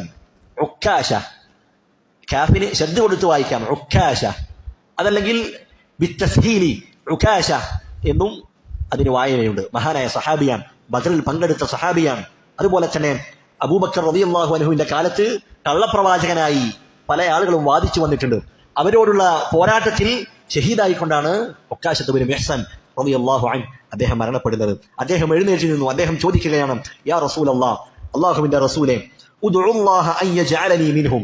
ആ ആളുകൾ, ആ 70,000 ആളിൽ ഉൾപ്പെടാൻ താങ്കൾ അള്ളാഹുവിനോട് പ്രാർത്ഥിക്കണം. അതിൽ എന്നെ ഉൾപ്പെടുത്താൻ അള്ളാഹുവിനോട് താങ്കൾ പ്രാർത്ഥിക്കേണ്ടതാണ്. ഇതിൽ നിന്ന് പണ്ഡിതന്മാർ തെളിവ് പറഞ്ഞതായി കാണാം. സാലിഹായ ഒരു വ്യക്തിയോട് നമുക്ക് എന്താക്കാം, ദുആ ചെയ്യാൻ ആവശ്യപ്പെടാം. റസൂലിന്റെ മുൻപിൽ, റസൂൽ ജീവിച്ചിരിക്കുന്നുണ്ട്, റസൂൽ അവിടെ ഹയാത്തിലുണ്ട്, അവരുടെ മുൻപിൽ ആ സാന്നിധ്യത്തിലുണ്ട്. ആ സാന്നിധ്യത്തിൽ റസൂലിനോട് അവർ ദുആ ചെയ്യാൻ ആവശ്യപ്പെടുകയാണ്. അത് അനുവദിക്കപ്പെട്ട കാര്യമാണ്. എന്നാൽ റസൂലിന്റെ മരണശേഷം റസൂലിന്റെ ഖബറിന്റെ അടുത്ത് പോയിട്ടോ അതല്ലെങ്കിൽ വിദൂരത്ത് വെച്ചിട്ടോ ഇത്തരത്തിലുള്ള കാര്യങ്ങൾ സഹാബത്ത് ചെയ്തിട്ടില്ല. അത് ചെയ്യാൻ പാടില്ല. കാരണം റസൂലുള്ളാഹി സ്വല്ലല്ലാഹു അലൈഹി വസല്ലം മരണപ്പെട്ടു പോയിട്ടുണ്ട്. മരണപ്പെട്ട ആളുകളോട് സഹായം ചോദിക്കുക എന്നുള്ളത് അവർ കേൾക്കാത്ത കാര്യമാണ്, അത് ശിർക്കാകുന്ന കാര്യമാണ് എന്ന് പണ്ഡിതന്മാർ രേഖപ്പെടുത്തിയതായി കാണാം. റസൂലുള്ളാഹി സ്വല്ലല്ലാഹു അലൈഹി വസല്ലമയോട് ആ കൂട്ടത്തിൽ ഉൾപ്പെടുത്താൻ ഉക്കാശത്ത് ബിൻ മിഹ്സൻ റളിയല്ലാഹു അൻഹു പറഞ്ഞു. ആ സന്ദർഭത്തിൽ റസൂലുള്ളാഹി പറയുന്നു, അൻത മിൻഹും, നീ അവരിൽപ്പെട്ടവൻ തന്നെയാണ്. സുമ്മ ഖാമ റജുലുൻ ആഖറു, ആ സന്ദർഭത്തിൽ മറ്റൊരാൾ എഴുന്നേറ്റ് നിന്നു. അയാൾ പറയുന്നു, ഉദ്ഉല്ലാഹ അൻ യജഅലനി മിൻഹും, അല്ലാഹുവിന്റെ റസൂലേ, എന്നെയും ആ കൂട്ടത്തിൽ ഉൾപ്പെടുത്തുന്നതിന് വേണ്ടി അള്ളാഹുവോട് താങ്കൾ പ്രാർത്ഥിക്കുക. ആ സന്ദർഭത്തിൽ റസൂലുള്ളാഹി പറയുകയാണ്, സബഖക ബിഹാ ഉക്കാശ, ഉക്കാശ താങ്കളെ മുൻകടന്നിരിക്കുന്നു എന്ന് അദ്ദേഹത്തോട് മറുപടി പറയുകയുണ്ടായി. ചില ആളുകൾ, ചില പണ്ഡിതന്മാർ നബി എന്ത് പറഞ്ഞു, സബഖക ബിഹാ ഉക്കാശ, ഉക്കാശ നിന്നെ മുൻകടന്നിരിക്കുന്നു എന്ന് ആ വ്യക്തിയോട് പറയാനുണ്ടായ കാരണം ആ ചോദിച്ച വ്യക്തി അദ്ദേഹം മുനാഫിക്കായിരുന്നു എന്നതുകൊണ്ടാണ് എന്ന് ചില ആളുകൾ പറഞ്ഞതായി കാണാം. പക്ഷെ പണ്ഡിതന്മാർ പറയുന്നു അത് ശരിയല്ല.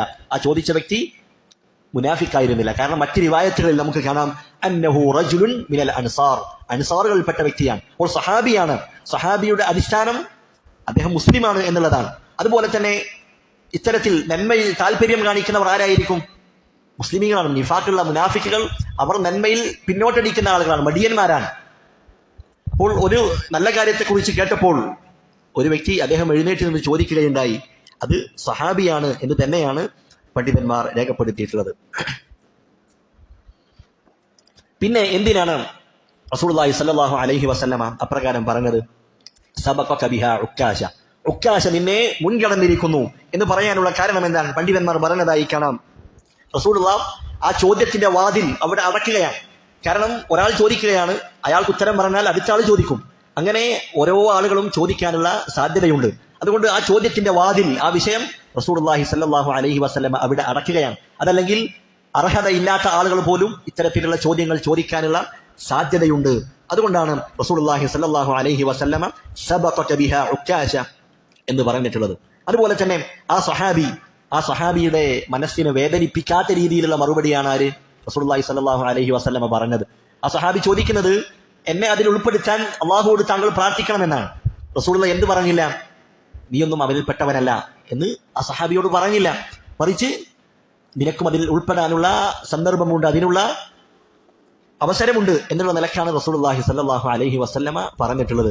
അവരുടെ ആവേശത്തെ, അവരുടെ മനസ്സിനെ വേദനിപ്പിക്കാത്ത, മുറിവാക്കാത്ത രീതിയിലുള്ള, വ്രണപ്പെടുത്താത്ത രീതിയിലുള്ള മറുപടിയാണ് റസൂലുള്ളാഹി സ്വല്ലല്ലാഹു അലൈഹി വസല്ലമ നൽകിയിരിക്കുന്നത് എന്നുകൂടി പണ്ഡിതന്മാർ ഇതിന്റെ വിശദീകരണത്തിൽ പറഞ്ഞതായി കാണാം. ഇതാണ് രണ്ടാമത്തെ അധ്യായവുമായി നമുക്ക് മനസ്സിലാക്കാനുള്ളത്, തഹ്ഖീഖുത്ത് തൗഹീദ്, തൗഹീദിനെ സാക്ഷാത്കരിച്ച ആളുകൾ. അടുത്ത അധ്യായമായി മുഅല്ലിഫ് റഹിമഹുല്ലാഹ് അവിടുന്ന് പറയുന്നു, ബാബുൽ ഖൗഫി മിനശ്ശിർക്ക്, ശിർക്കിനെ ഭയപ്പെടുക.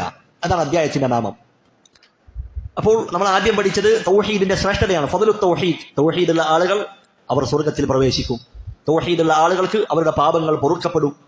അങ്ങനെ തഹ്ഖീഖു തൗഹീദ്, ആ തൗഹീദ് സാക്ഷാത്കരിച്ച ആളുകൾ അവർ വിചാരണ കൂടാതെ ശിക്ഷ കൂടാതെ സ്വർഗത്തിലേക്ക് പ്രവേശിക്കും. ഇതൊക്കെ നമ്മൾ പഠിക്കുമ്പോൾ നമ്മുടെ മനസ്സിലുള്ള കാര്യം എന്താണ്? നമ്മൾ അങ്ങേയറ്റം പ്രതീക്ഷയിലാണ്.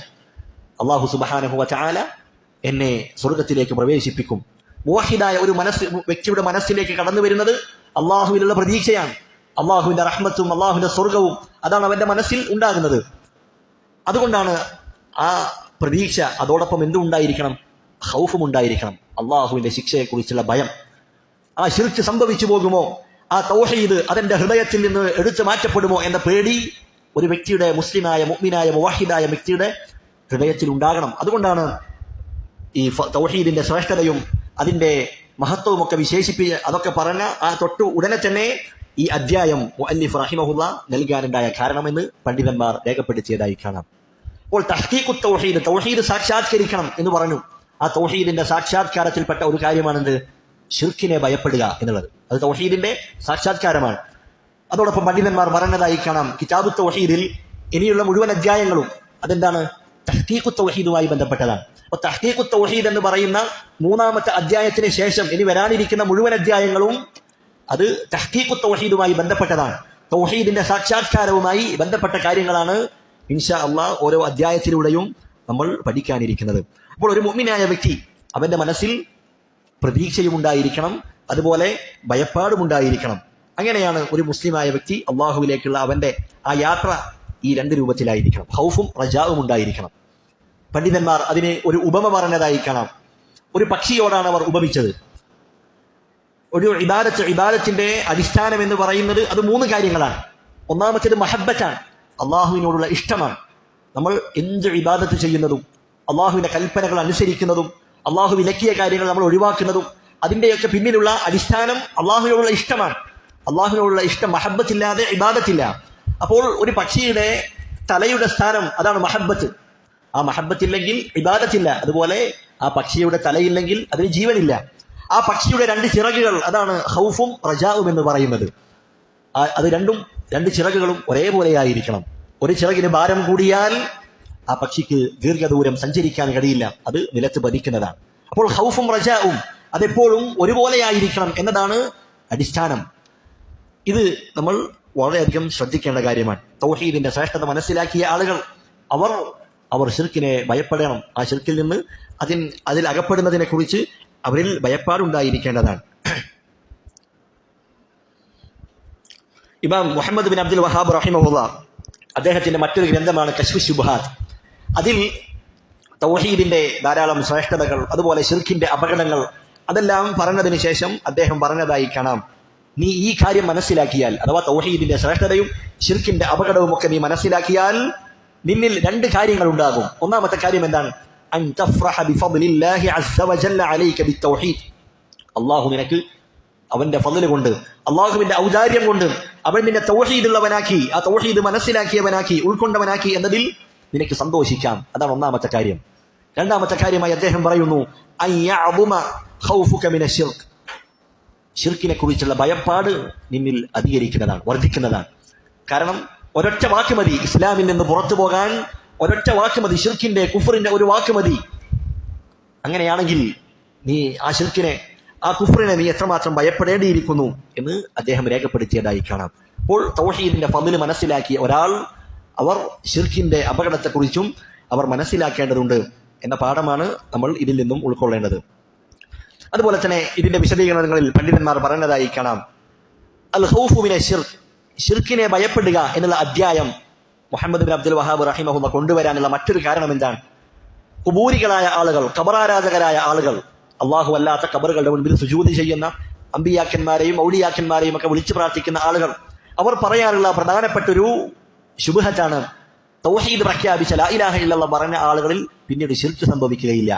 അവർ ഖബറിന്റെ മുൻപിൽ സുജൂദ് ചെയ്താലും ആ ഖബറിൽ കിടക്കുന്ന ആളോട് പ്രാർത്ഥിച്ചാലും മുസ്ലിമീങ്ങളാണോ ലാ ഇലാഹ ഇല്ലല്ലാഹ് പറഞ്ഞോ പിന്നീട് അവരിൽ ശിർക്ക് സംഭവിക്കുകയില്ല എന്ന് പറയുന്ന ഇത്തരത്തിലുള്ള ആളുകൾക്കുള്ള മറുപടിയായിക്കൊണ്ടാണ് ഈ അധ്യായം മുഅല്ലിഫ് റഹിമഹുല്ലാ ഈ ഗ്രന്ഥത്തിൽ ഉൾക്കൊള്ളിച്ചിട്ടുള്ളത് എന്ന് നമുക്ക് കാണാൻ കഴിയും.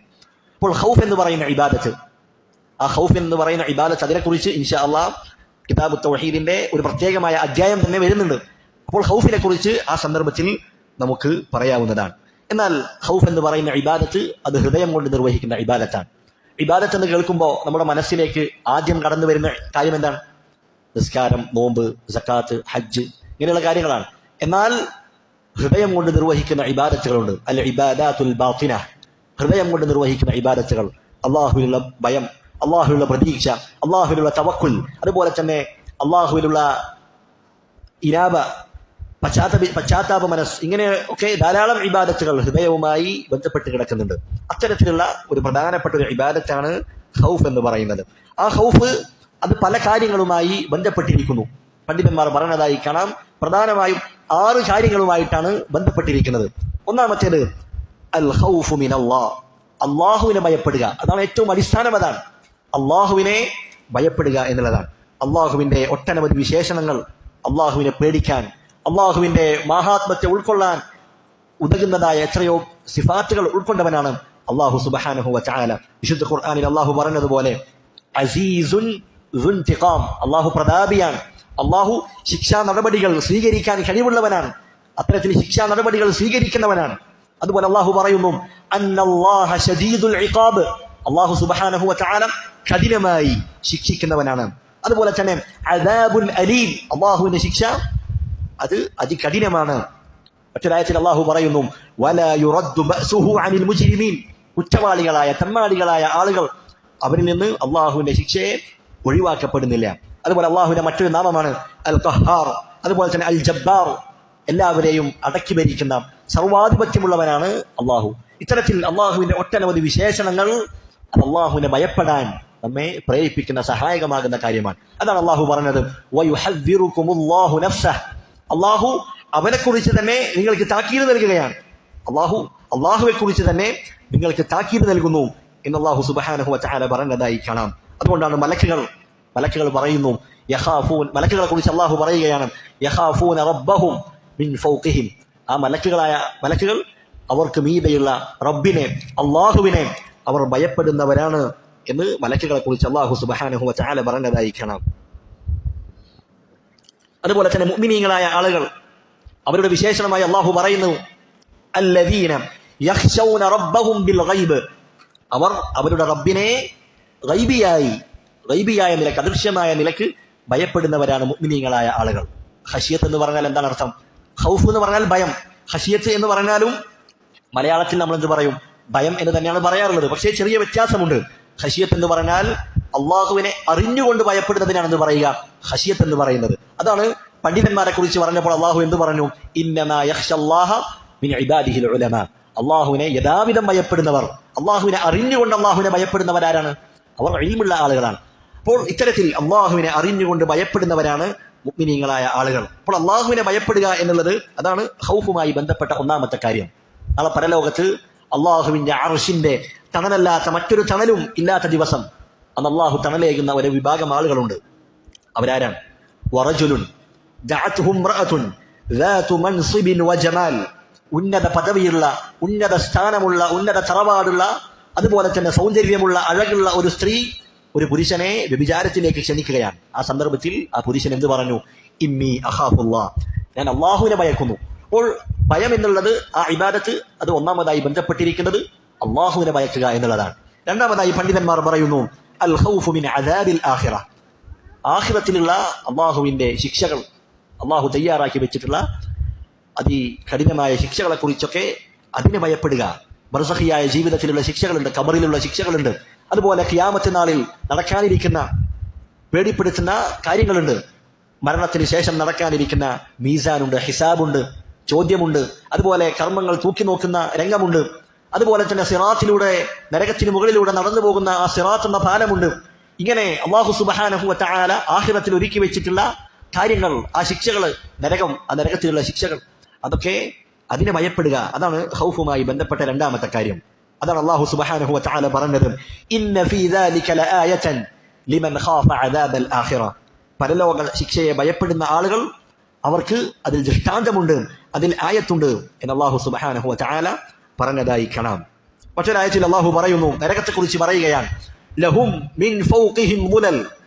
ആ നരകത്തിലുള്ള ആളുകൾ അവരുടെ മുകളിൽ അവർക്ക് തീയിന്റെ തട്ടുകൾ അവരുടെ മുകളിലുണ്ട്. അതുപോലെ തന്നെ വമിൻ തഹ്തിഹിം മുലൽ, അവരുടെ താഴ്ഭാഗത്തും തീയിന്റെ തട്ടുകളുണ്ട്. എന്നിട്ട് അള്ളാഹു പറയുന്നു ذَلِكَ يُخَوِّفُ اللَّهُ بِهِ عِبَادَهُ. അള്ളാഹു അവന്റെ അടിമകളെ അതിനെപ്പറ്റിയാണ്, അഥവാ ആ നരകത്തെപ്പറ്റി, അള്ളാഹുവിന്റെ ആ ശിക്ഷയെപ്പറ്റി അള്ളാഹു അവന്റെ അടിമകളെ ഭയപ്പെടുത്തുന്നു എന്ന് വിശുദ്ധ ഖുർആനിൽ അള്ളാഹു പറയുകയാണ്. എന്നിട്ട് അള്ളാഹു പറയുന്നു യാ ഇബാദി, എന്റെ അടിമകളെ, ഫത്തഖൂൻ, നിങ്ങൾ തഖ്വയുള്ളവരാവുക, അള്ളാഹുവിനെ നിങ്ങൾ സൂക്ഷിക്കുക. അതാണ് ഖൗഫുമായി ബന്ധപ്പെട്ട രണ്ടാമത്തെ കാര്യം, ആഖിറത്തിലുള്ള ശിക്ഷയെക്കുറിച്ച് ഭയക്കുക. മൂന്നാമത്തേതാണ് അൽ ഖൗഫു മിൻ അദമി ഖബൂലിൽ ഹസന. ഞാൻ ചെയ്ത നന്മകൾ, സൽക്കർമ്മങ്ങൾ, ഇബാദത്തുകൾ, അള്ളാഹുവിന് വേണ്ടി ചെയ്തിട്ടുള്ള ഒട്ടനവധി കാര്യങ്ങളുണ്ട്, അതൊക്കെ അള്ളാഹു സ്വീകരിക്കുമോ ഇല്ലയോ എന്നുള്ള ഭയപ്പാട് നമ്മിലുണ്ടായിരിക്കണം. എന്റെ കർമ്മങ്ങൾ അള്ളാഹു സ്വീകരിക്കുകയില്ലേ എന്ന ഭയപ്പാട് അത് നമ്മിൽ ഉണ്ടായിരിക്കേണ്ടതുണ്ട്. വിശുദ്ധ ഖുർആനിൽ മുഅ്മിനീങ്ങളായ ആളുകൾ അവരുടെ വിശേഷണമായി അള്ളാഹു പറയുന്നു വല്ലദീന യുഅ്തൂന മാ ആതൗ വഖുലൂബുഹും വജിലത്തുൻ അന്നഹും ഇലാ റബ്ബിഹിം റാജിഊൻ. അവർക്ക് നൽകപ്പെട്ട സമ്പത്തിൽ അവർ അത് ചെലവഴിക്കുന്ന ആളുകളാണ്. ആ ചെലവഴിക്കുന്ന സന്ദർഭത്തിൽ അവരുടെ ഹൃദയങ്ങൾ അത് പേടികൊണ്ട് വിറക്കുകയാണ്. ഈ സന്ദർഭത്തിൽ ഈ ആയത്തിറങ്ങിയപ്പോ മഹദിയായ ആയിഷ റളിയല്ലാഹു അൻഹ റസൂലിനോട് ചോദിക്കുന്നുണ്ട്, റസൂലെ, വ്യഭിചരിക്കുകയും മദ്യപിക്കുകയും അതുപോലെ മോഷ്ടിക്കുകയും ചെയ്യുന്നതോടൊപ്പം അള്ളാഹുവിനെ ഭയക്കുന്നവരെ കുറിച്ചാണോ ഈ ആയത്തിൽ അള്ളാഹു പറയുന്നത്? റസൂലുള്ളാഹി പറയുന്നു ലാ യാ ബിൻത സിദ്ദീഖ്, ഒരിക്കലും അങ്ങനെയല്ല സിദ്ദീഖിന്റെ മകളെ. എന്നിട്ട് പറയുന്നു വലാകിന്നഹുമുല്ലദീന യുസല്ലൂന വയസൂമൂന വയതസദ്ദഖൂൻ, അവർ നമസ്കരിക്കുകയും സദഖ കൊടുക്കുകയും നോമ്പനുഷ്ഠിക്കുകയും ചെയ്യുന്ന ആളുകളാണ്. വഹും യഖാഫൂന അല്ലാ യുഖ്ബല മിൻഹും, അതോടൊപ്പം ആ കർമ്മങ്ങളൊന്നും അള്ളാഹു സ്വീകരിക്കുകയില്ലേ എന്ന് ഭയക്കുന്നവരാണ്, ഭയപ്പെടുന്നവരാണ് അവരെന്ന് റസൂലുള്ളാഹി സ്വല്ലല്ലാഹു അലൈഹി വസല്ലമ പറഞ്ഞതായി കാണാം. നമ്മുടെ സച്ചരിതരായ മുൻഗാമികൾ, സലഫുകൾ, അവർ ഒരു റമദാൻ കഴിഞ്ഞാൽ അടുത്ത 6 മാസം ആ റമദാനിൽ ചെയ്ത കർമ്മങ്ങൾ സ്വീകരിക്കാനായി അള്ളാഹുവിനോട് പ്രാർത്ഥിക്കാറുണ്ട് എന്ന കാര്യം നമുക്കറിയാം. അപ്പോൾ കർമ്മങ്ങൾ അത് സ്വീകരിക്കപ്പെടുമോ ഇല്ലയോ എന്ന ഭയപ്പാടുണ്ടാകണം. അതാണ് ഖൗഫുമായി ബന്ധപ്പെട്ട മൂന്നാമത്തെ കാര്യം. നാലാമതായി പണ്ഡിതന്മാർ പറയുന്നു അൽ ഖൗഫു മിൻ ഇസ്മി സയ്യിഅതി വഇഖാബിഹാ ഹാലൻ വമആല. നമ്മൾ ചെയ്തു പോയ തെറ്റുകൾ, തിന്മകൾ, ആ തിന്മകളുടെ പേരിൽ ഈ ദുനിയാവിൽ വെച്ചോ അതല്ല ആഖിറത്തിൽ വെച്ചോ അള്ളാഹു അതിന്റെ പേരിൽ എന്നെ പിടികൂടുമോ, അതിന്റെ പേരിൽ അള്ളാഹു എന്നെ ശിക്ഷിക്കുമോ എന്ന ഭയപ്പാട് നമ്മുടെ മനസ്സിലുണ്ടാകണം. അത് ഖൗഫുമായി ബന്ധപ്പെട്ട നാലാമത്തെ പ്രധാനപ്പെട്ട കാര്യമാണ്. അതാണ് മഹാനായ ഇബ്നു മസ്ഊദ് റളിയല്ലാഹു അൻഹു അദ്ദേഹം പറഞ്ഞത് ഇന്നൽ മുഅ്മിന യറാ ദുനൂബഹു കഅന്നഹു ഖാഇദുൻ തഹ്ത ജബലിൻ യഖാഫു അൻ യഖഅ അലൈഹി. ഒരു മുഅ്മിനായ വ്യക്തി അവന്റെ തെറ്റുകളോടുള്ള അവന്റെ മനോഭാവം, ആ തെറ്റുകളോടുള്ള അവന്റെ നിലപാടെന്താണ്? അവന്റെ ദേഹത്തേക്ക് ഇടിഞ്ഞു വീഴാറായ, അവന്റെ ദേഹത്തേക്ക് നിലംപതിക്കാറായ ഒരു പർവ്വതത്തിന്റെ അടിയിലിരിക്കുന്ന ഒരു വ്യക്തി ആ അവസ്ഥയിലായിരിക്കും അവനുണ്ടായിരിക്കുക. ആ പർവ്വതമെങ്ങാനും ആ മലയെങ്ങാനും അവന്റെ ദേഹത്ത് വീണാൽ പിന്നീട് അവൻ ബാക്കിയുണ്ടാവില്ല. അതുപോലെയാണ് മുഅ്മിനായ ഒരു വ്യക്തി തെറ്റുകളെ കാണുന്നത്. എന്നാൽ വഇന്നൽ ഫാജിറ യറാ ദുനൂബഹു കദുബാബിൻ മറ അലാ അൻഫിഹി ഫഖാല ബിഹി ഹകദാ. എന്നാൽ ഫാജിറായ, തമ്മാടിയായ, മുനാഫിഖായ ഒരു വ്യക്തി അവൻ തെറ്റുകളെ കാണുന്നത് എങ്ങനെയാണ്? അവന്റെ മൂക്കിൻ തുമ്പിലൂടെ പറന്നു കളിക്കുന്ന ഈച്ചകളെ പോലെയാണ്. ഈച്ചകൾ വരുന്ന സന്ദർഭത്തിൽ അവൻ കൈകൊണ്ടിങ്ങനെ തട്ടിമാറ്റുന്നത് പോലെയാണ്. അത്രയും നിസ്സാരവൽക്കരിച്ചുകൊണ്ട് തെറ്റുകളെ കാണുന്നവരാണ് ഫാജിറുകളായ, മുനാഫിക്കുകളായ ആളുകളെന്ന് മഹാനായ ഇബ്നു മസ്ഊദ് റളിയല്ലാഹു അൻഹു പറയുകയാണ്. അതുകൊണ്ട് സംഭവിച്ചു പോയ തെറ്റുകൾ, പാപങ്ങൾ, അതിന്റെ പേരിൽ അള്ളാഹു പിടിക്കുമോ, അതിന്റെ പേരിൽ ഈ ദുനിയാവിൽ വെച്ചോ അതല്ല ആഖിറത്തിൽ വെച്ചോ അള്ളാഹു അതിന്റെ പേരിൽ ശിക്ഷിക്കുമോ എന്ന ഭയപ്പാട് നമ്മിൽ ഉണ്ടായിരിക്കേണ്ടതുണ്ട്. മഹാനായ ഹസൻ അൽ ബസ്രി റഹിമഹുല്ലാഹ്, അദ്ദേഹം താബിഈയാണ്. അദ്ദേഹം പറയുന്നു അദ്റക്തു അഖ്വാമൻ, ഞാൻ ചില ആളുകളെ ഞാൻ കണ്ടിട്ടുണ്ട്, അഥവാ സ്വഹാബത്തിനെയാണ്. പറയുന്നു ലൗ അൻഫഖ അഹദുഹും മിൽഅൽ അർളി ദഹബൻ മാ അമിന, അവർ ഭൂമി നിറയെ സ്വർണം ചെലവഴിച്ചാലും അവർക്ക് നിർഭയത്വമില്ല. അവർ ഇത്രയൊക്കെ ചെലവഴിച്ചിട്ടുണ്ടല്ലോ എന്ന് നിർഭയരായി അവർ ഇരിക്കുകയില്ല. കാരണം എന്താണ്? ലിഇദമി ദംബി ഫീ നഫ്സിഹി, അവർ ചെയ്ത തെറ്റുകൾ, അവർ ചെയ്ത പാപങ്ങൾ അത് അത്രയും വലുതായി അവർ കണ്ടിരുന്നു എന്നുള്ളതാണ്. അതുകൊണ്ട് തെറ്റുകളെ ഭയക്കുക, തെറ്റുകൾ അതിന്റെ ശിക്ഷയെക്കുറിച്ച് പേടിയുണ്ടാവുക എന്നുള്ളത് അത് ഒരു നല്ല അടയാളമാണ്. അള്ളാഹു തൗഫീഖ് നൽകിയ ആളുകൾക്ക് മാത്രമേ അത് ലഭിക്കുകയുള്ളൂ. എന്നാൽ തെറ്റുകൾ മറന്നു കളയുക, ആ തെറ്റുകളെ തൊട്ട് അശ്രദ്ധ നടിക്കുക എന്നുള്ളതും എന്നിട്ട് ആ തെറ്റിൽ ഇങ്ങനെ തുടരുക എന്നുള്ളതും അത് ദൗർഭാഗ്യത്തിന്റെ അടയാളമായി പണ്ഡിതന്മാർ രേഖപ്പെടുത്തിയതായി കാണാം. അഞ്ചാമത്തേതാണ് അൽ ഖൗഫു മിനൽ വുഖൂഇ ഫി സയ്യിഅതി മുസ്തഖ്ബലൻ, ഭാവിയിൽ ഞാനൊരു തെറ്റിൽ ചെന്ന് പതിക്കുമോ എന്ന ഭയം. നമ്മൾ മുൻപ് പറഞ്ഞത് എന്താണ്? ചെയ്തു പോയ തെറ്റിന്റെ പേരിൽ അള്ളാഹു ശിക്ഷിക്കുമോ എന്ന ഭയമാണ്. അഞ്ചാമതായി പറഞ്ഞത് ഞാനിനി ഭാവിയിൽ തെറ്റിൽ ചെന്ന് പതിക്കുമോ എന്ന ഭയം നമ്മിൽ ഉണ്ടാകേണ്ടതുണ്ട്. ഈമാനിന്റെ സ്ഥാനത്ത് അവിടെ കുഫർ വരുന്ന അവസ്ഥ, പള്ളിയും മദ്രസയും അതുപോലെ ഖുർആനുമായി ഒക്കെ ബന്ധമുണ്ടായിരുന്ന ആ അവസ്ഥ മാറി മറ്റൊരു മോശമായ അവസ്ഥയിലേക്ക് ഞാൻ മാറ്റപ്പെടുമോ എന്ന ഭയപ്പാട് നമ്മുടെ മനസ്സിൽ ഉണ്ടാകേണ്ടതുണ്ട്.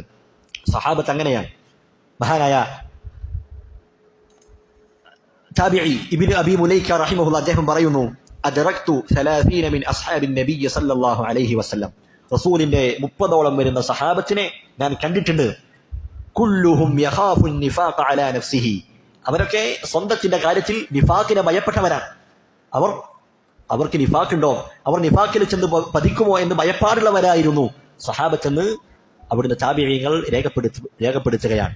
അതുപോലെ തന്നെ മഹാനായ ഉമർ റളിയല്ലാഹു അൻഹു റസൂലുള്ളാഹി സ്വല്ലല്ലാഹു അലൈഹി വസല്ലമ ഹുദൈഫ റളിയല്ലാഹു അൻഹുവിനെ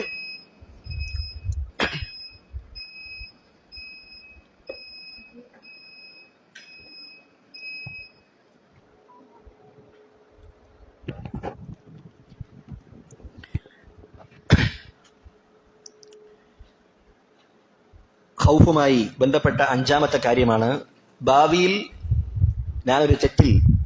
ഞാനൊരു തിന്മയുടെ വക്താവാകുമോ, എൻ്റെ ഈമാൻ എൻ്റെ ഹൃദയത്തിൽ നിന്ന് ഊരപ്പെടുമോ, തൗഹീദ് മാറി ശിർക്കിൽ അകപ്പെട്ടു പോകുമോ എന്നിങ്ങനെയുള്ള ഭയപ്പാടുണ്ടാവുക, തെറ്റുകളെ കുറിച്ച് ഭയപ്പാടുണ്ടാവുക എന്ന കാര്യം. അപ്പോൾ സഹാബത്തൊക്കെ അവർ നിഫാഖിനെ ഭയപ്പെട്ടിരുന്നു എന്ന് നമുക്ക് കാണാം.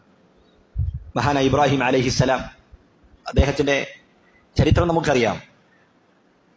അദ്ദേഹം പ്രാർത്ഥിച്ച പ്രാർത്ഥനയാണ് വജ്നുബിനി വബനിയ അൻ നഅബ്ദൽ അസ്നാം. അത് നമ്മുടെ ഈ അധ്യായത്തിൽ വരുന്ന ആയത്താണ്. അൽ ഖൗഫു മിനശ് ശിർക്ക് എന്നതിൽ വരുന്ന ആയത്താണ്, നമുക്കവിടെ വിശദീകരിക്കാം. അപ്പോൾ വിഗ്രഹത്തെ ആരാധിക്കുന്നതിൽ നിന്ന് അദ്ദേഹം അള്ളാഹുവിനോട് അഭയം ചോദിക്കുകയാണ്. ഖൗഫുമായി ബന്ധപ്പെട്ട 6ാമത്തെ കാര്യമാണ് അൽ ഖൗഫു മിൻ സൂഇൽ ഖാതിമ, മോശമായ പര്യവസാനത്തെ കുറിച്ച് നമുക്ക് ഭയപ്പാടുണ്ടായിരിക്കണം. റസൂലുള്ളാഹി സ്വല്ലല്ലാഹു അലൈഹി വസല്ലമ പറഞ്ഞു, ഇന്നമൽ അഅ്മാലു ബിൽ ഖവാതീം, അന്ത്യനിമിഷം അത് പരിഗണിച്ചാണ് അള്ളാഹുവിന്റെ പക്കൽ അമലുകൾ സ്വീകരിക്കപ്പെടുന്നത്. നീ മരിക്കുന്നത് മുഅ്മിനായിട്ടാണോ, അങ്ങനെയാണെങ്കിൽ നിന്റെ അമലുകളൊക്കെ അള്ളാഹു സ്വീകരിക്കും. അപ്പോൾ അന്ത്യം പരിഗണിച്ചുകൊണ്ടാണ് അള്ളാഹു സുബ്ഹാനഹു വ തആലയുടെ പക്കൽ അമലുകൾ സ്വീകരിക്കപ്പെടുന്നത് എന്ന് റസൂലുള്ളാഹി സ്വല്ലല്ലാഹു അലൈഹി വസല്ലമ പറയാം. അപ്പോൾ നമ്മുടെ ജീവിതം എന്ന് പറയുന്നത് ഈ ദുനിയാവിൽ ഒറ്റൊരവസരമേ ഉള്ളൂ. അതിന്റെ അന്ത്യം അത് മോശമായി പോവുക, അത് അള്ളാഹുവിന് ഇഷ്ടപ്പെടാത്ത രീതിയിലായിരിക്കുക എന്നതിനേക്കാൾ വലിയ നഷ്ടം വേറൊന്നുമില്ല. അതുകൊണ്ട് നമ്മുടെ അന്ത്യം അതെപ്പോഴും നന്നായിരിക്കുവാൻ നമ്മൾ പരിശ്രമിക്കണം, അള്ളാഹുവിനോട് നമ്മൾ പ്രാർത്ഥിക്കണം.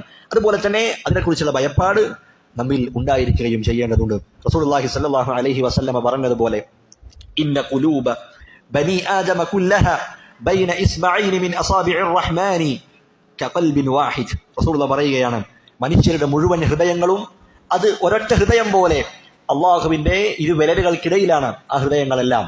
എന്നിട്ട് റസൂലുള്ളാഹി പറയുന്നു, യുസർരിഫുഹു ഹൈസു യശാ, അല്ലാഹു സുബ്ഹാനഹു വ തആല അവരുദ്ദേശിക്കുന്ന സ്ഥലങ്ങളിലേക്ക് അതിനെ തിരിച്ചു വിടുന്നു.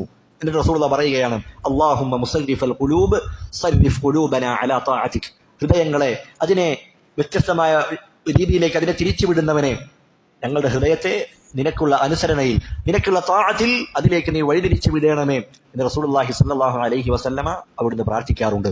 റസൂലിന്റെ പ്രാർത്ഥനകളിൽ അവിടുന്ന് ഏറ്റവും അധികം പ്രാർത്ഥിച്ചിരുന്ന ഒരു പ്രാർത്ഥനയാണ് അല്ലാഹുമ്മ യാ മുഖല്ലിബൽ ഖുലൂബ്, ഹൃദയങ്ങളെ മാറ്റിമറിക്കുന്നവൻ, സബ്ബിത് ഖൽബി അലാ ദീനിക് എന്നുള്ള പ്രാർത്ഥന റസൂലുള്ളാഹി സ്വല്ലല്ലാഹു അലൈഹി വസല്ലമ ധാരാളമായി നിർവഹിച്ചതായി നമുക്ക് കാണാം. വിശുദ്ധ ഖുർആനിൽ അല്ലാഹു സുബ്ഹാനഹു വ തആല മുഅ്മിനീങ്ങളോട് പറയുന്ന കാര്യം എന്താണ്? യാ അയ്യുഹല്ലദീന ആമനു ഇത്തഖുല്ലാഹ ഹഖ്ക തുഖാതി. അതിന്റെ അവസാനം എന്താണ്? വലാ തമൂതുന്ന ഇല്ലാ വഅൻതും മുസ്ലിമൂൻ, നിങ്ങൾ മുസ്ലിമീങ്ങളായിക്കൊണ്ടല്ലാതെ മരണപ്പെടാൻ ഇടവരരുത്. അപ്പൊ മരണ നേരത്തുള്ള കാര്യം, ആ മരിക്കുന്ന രംഗത്ത് ആ അവസാന സമയം മുസ്ലിമായിരിക്കണം. ആ പര്യവസാനത്തെക്കുറിച്ച് നമുക്ക് ഭയപ്പാടുണ്ടായിരിക്കണം. ധാരാളം അമ്പിയാക്കന്മാർ അവരുടെ മക്കൾക്ക് നൽകിയ ഉപദേശമാണ് ഫലാ തമൂതുന്ന ഇല്ലാ വഅൻതും മുസ്ലിമൂൻ. അമ്പിയാക്കന്മാർ അവർ നിർവഹിച്ച പ്രാർത്ഥനകളിൽ കാണാം, തവഫനി മുസ്ലിമൻ വഅൽഹിഖ്നി ബിസ്സാലിഹീൻ, അല്ലാഹുവേ ഞങ്ങളെ മുസ്ലിമായി കൊണ്ട് വരിപ്പിക്കണമേ, അതുപോലെ സാലിഹീങ്ങളുടെ കൂട്ടത്തിൽ ഞങ്ങൾ നീ ചേർക്കണമേ എന്ന് മഹാന്മാരായ അമ്പിയാക്കന്മാർ അവർ പ്രാർത്ഥിച്ചതായി കാണാം. ഇമാം സുഫിയാൻ അസ്സൗരി റഹിമഹുല്ലാഹ്, അദ്ദേഹം രോഗശയ്യയിൽ കിടക്കുകയാണ്, അദ്ദേഹത്തിന്റെ മരണരോഗമാണ്. ആ സന്ദർഭത്തിൽ അദ്ദേഹം കരയുകയാണ്. അദ്ദേഹം പറയുന്നു, അഖ്ഷ അൻ ഉസ്ലബൽ ഈമാൻ ഖബ്ലൽ മൗത്ത്, മരണത്തിന് മുൻപ് എന്റെ ഹൃദയത്തിൽ നിന്ന് ഈമാൻ അതെടുത്തു മാറ്റപ്പെടുമോ എന്ന് ഞാൻ ഭയപ്പെടുകയാണ് എന്ന് പറഞ്ഞുകൊണ്ട് ആ രോഗ അവസ്ഥയിൽ പോലും അദ്ദേഹം അങ്ങേയറ്റം കരഞ്ഞിരുന്നു എന്ന് നമുക്ക് ചരിത്രത്തിൽ കാണാൻ കഴിയും. ഇതാണ് ഖൗഫുമായി ബന്ധപ്പെട്ട 6 കാര്യങ്ങൾ. ഏതൊക്കെയാണ്? ഒന്ന്, അള്ളാഹുവിനെ ഭയപ്പെടുക. രണ്ടാമത്തേത്, അള്ളാഹുവിന്റെ ശിക്ഷകളെ കുറിച്ച് ഭയപ്പെടുക. മൂന്നാമത്തേത്, നമ്മൾ ചെയ്ത തെറ്റുകൾ, ആ തെറ്റുകളുടെ പേരിൽ അള്ളാഹു നമ്മളെ ദുനിയാവിൽ വെച്ചോ ആഖിറത്തിൽ വെച്ചോ പിടികൂടുമോ എന്നതിനെ കുറിച്ച് ഭയപ്പെടുക. നാലാമത്തേത്, നമ്മൾ ഈ ഭാവിയിൽ ഒരു തെറ്റിൽ അകപ്പെട്ടു പോകുമോ എന്നതിനെ കുറിച്ചുള്ള ഭയം. അഞ്ചാമത്തേത്, മോശമായ പര്യവസാനം. ഏതൊന്ന് വിട്ടുപോയി അല്ലേ? അമലുകൾ അള്ളാഹു സ്വീകരിക്കുമോ ഇല്ലയോ, സൽക്കർമ്മങ്ങൾ സ്വീകരിക്കപ്പെടുമോ ഇല്ലയോ എന്ന ഭയം. ഈ 6 കാര്യങ്ങളും ഉണ്ടായിരിക്കണം. ഇനി നമ്മൾ പറയുന്നത് അൽ ഖൗഫു മിന ശിർക്ക്, ശിർക്കിനെ ഭയപ്പെടണം എന്നുള്ളത് ഇതിലേത് ഇനത്തിലാണ് വരിക?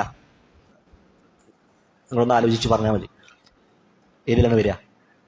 അമലുകൾ സ്വീകരിക്കപ്പെടുമോ എന്ന ഭയമാണോ? അതല്ല ചെയ്ത തെറ്റുകളുടെ പേരിൽ അള്ളാഹു പിടിക്കുമോ എന്നതാണോ? അതല്ല ഇനി ഭാവിയിൽ സംഭവിക്കുമോ എന്നതിനെ കുറിച്ചുള്ള ഭയമാണോ? ഏതാണ്? അതാണ് ഇനി ഭാവിയിൽ എനിക്ക് തെറ്റ് സംഭവിക്കുമോ എന്നതിനെ കുറിച്ചുള്ള ഭയപ്പാടുണ്ടായിരിക്കണം. ആ തെറ്റുകളുടെ കൂട്ടത്തിൽ ഏറ്റവും വലിയ തെറ്റാണെന്ത്? അഅ്ളമുദ്ദുനൂബി അശ്ശിർക്കു ബില്ലാഹ്, ശിർക്കാണ് ഏറ്റവും വലിയ പാപം. പണ്ഡിതന്മാർ പറഞ്ഞതായി കാണാം, ഈ ഭൂമുഖത്ത് സംഭവിച്ച തെറ്റുകളിൽ ഏറ്റവും വലുത്, ഏറ്റവും അപകടമുള്ളത് അത് ശിർക്കാണ്, അള്ളാഹുവിൽ പങ്കുചേർക്കലാണ്. ഒരു മനുഷ്യൻ അവൻ ആ ശിർക്കിനെ കുറിച്ച് എങ്ങനെയാണ് അവൻ പേടിക്കാതിരിക്കുക? കാരണം ഏറ്റവും വലിയ പാപം അത് ശിർക്കാണ്. അതുപോലെ തന്നെ അഅ്ളമുൽ ഉഖൂബാത്ത്, ഏറ്റവും കഠിനമായ ശിക്ഷ അള്ളാഹു നിശ്ചയിച്ചിട്ടുള്ളത് അത് ശിർക്കിനാണ്. അപ്പോൾ ശിർക്ക് എന്ന് പറയുന്നത് ഏറ്റവും വലിയ തെറ്റാണ്. ആ ശിർക്കിനുള്ള ശിക്ഷകൾ അത് അതികഠിനമാണ് എന്ന് പണ്ഡിതന്മാർ രേഖപ്പെടുത്തിയതായി കാണാം. ശിർക്ക് വലിയ പാപമാണ്. അതിനുള്ള ധാരാളം തെളിവുകൾ നമുക്കറിയാം. ഇന്ന ശിർക ലദുൽമുൻ അദീം, ശിർക്ക് അതിഗുരുതരമായ പാപമാകുന്നു. മറ്റൊരായത്തിൽ അള്ളാഹു പറഞ്ഞു, വമൻ യുശ്രിക് ബില്ലാഹ് ഫഖദ് ഇഫ്തറ ഇസ്മൻ അദീമ, ആരെങ്കിലും അള്ളാഹുവിൽ പങ്കു ചേർത്താൽ അവൻ ഗുരുതരമായ ഒരു കുറ്റകൃത്യമാണ് അവൻ അള്ളാഹുവിന്റെ പേരിൽ കെട്ടിച്ചമച്ചിരിക്കുന്നത്.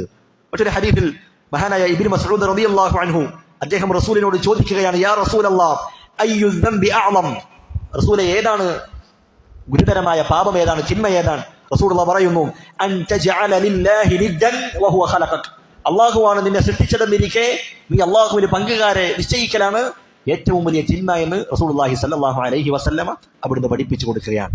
അപ്പോൾ ഏറ്റവും വലിയ തിന്മ അത് ശിർക്ക് തന്നെയാണ്. എന്തായിരിക്കും ശിർക്ക് ഏറ്റവും വലിയ പാപമാകാനുള്ള, തെറ്റുകളുടെ കൂട്ടത്തിൽ ഏറ്റവും അപകടമാകാനുള്ള കാരണം എന്താണ്? പണ്ഡിതന്മാർ 4 കാരണങ്ങളാണ് പറയുന്നത്.